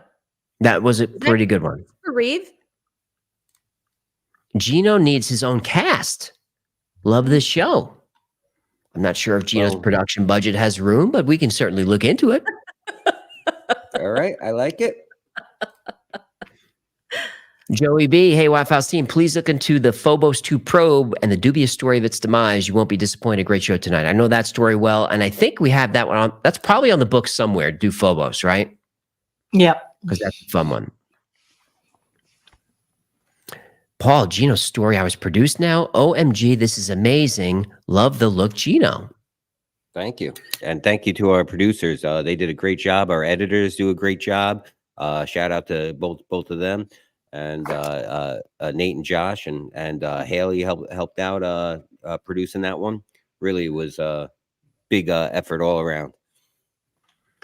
I felt like I was at the Golden Globes for a minute there, didn't you? I helped too. Monkey Boy says, Hecklefish, you still owe me $1,400 for the camel bikini and the vat of fungal hoof balm. Pay up or I'll send the boys, young, to remove the fin. okay, that was funny.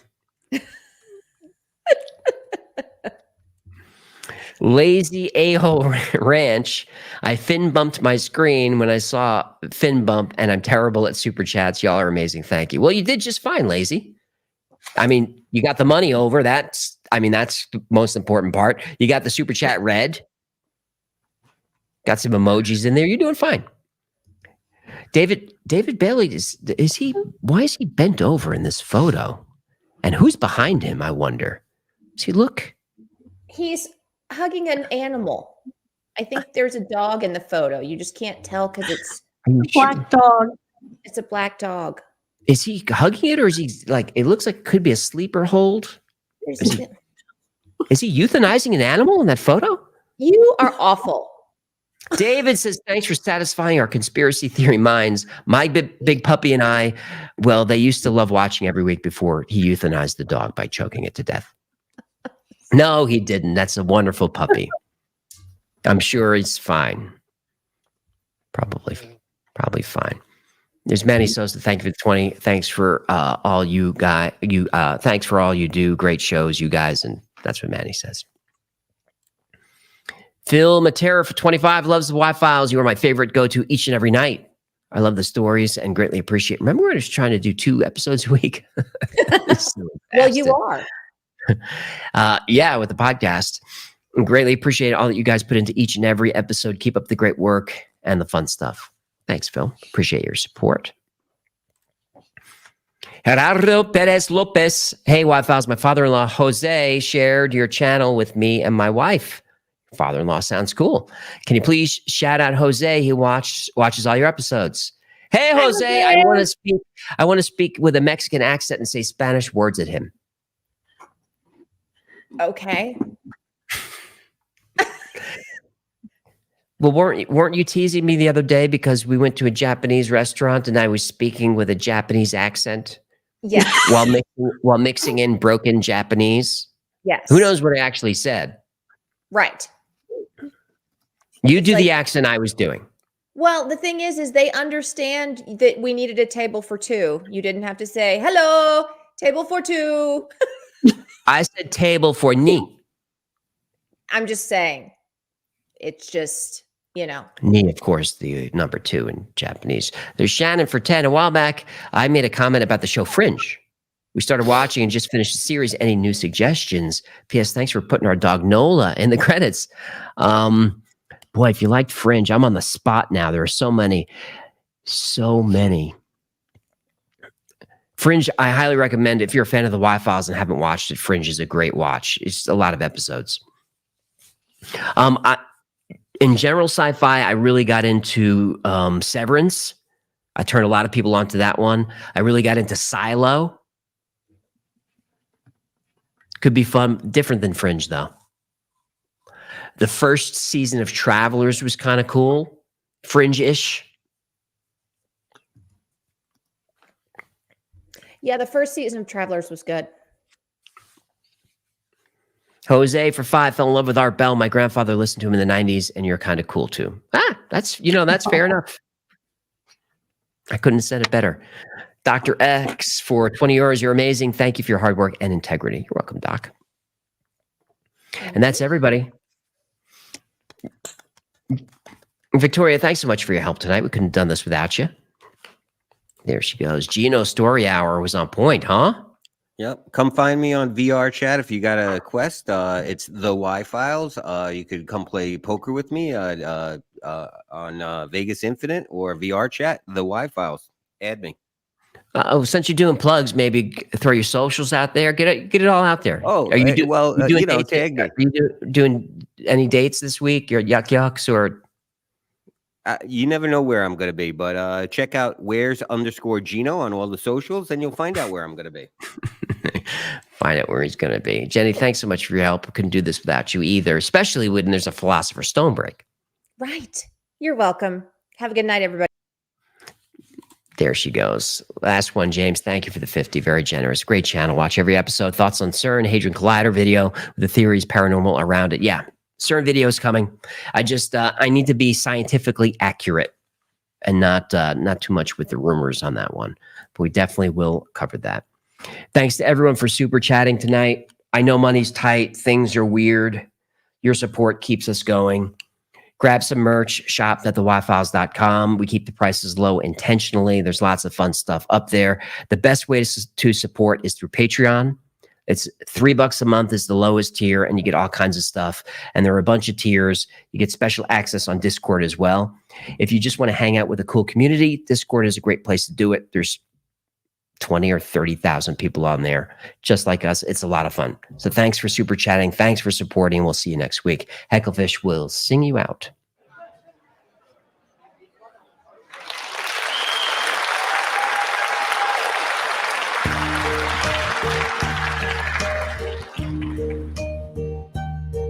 And now the end is near, and so I face the final curtain. My friend, I'll say it clear. I'll state my case, of which I'm certain. I've lived a life that's full. I swam down each and every highway, and more, much more than this. I did it my way. I've loved, I've laughed and cried. I've had my fill, my share of losing. And now, as tears subside, I find it all, it's all so amusing to think I did all that, and may I say, not in a shy way. Oh no, not me. I did it my way. For what is a fish? What has he got? If not himself, then he has not to say the things he truly feels, and not the words of one who kneels. Our record shows I took the blows and did it my way.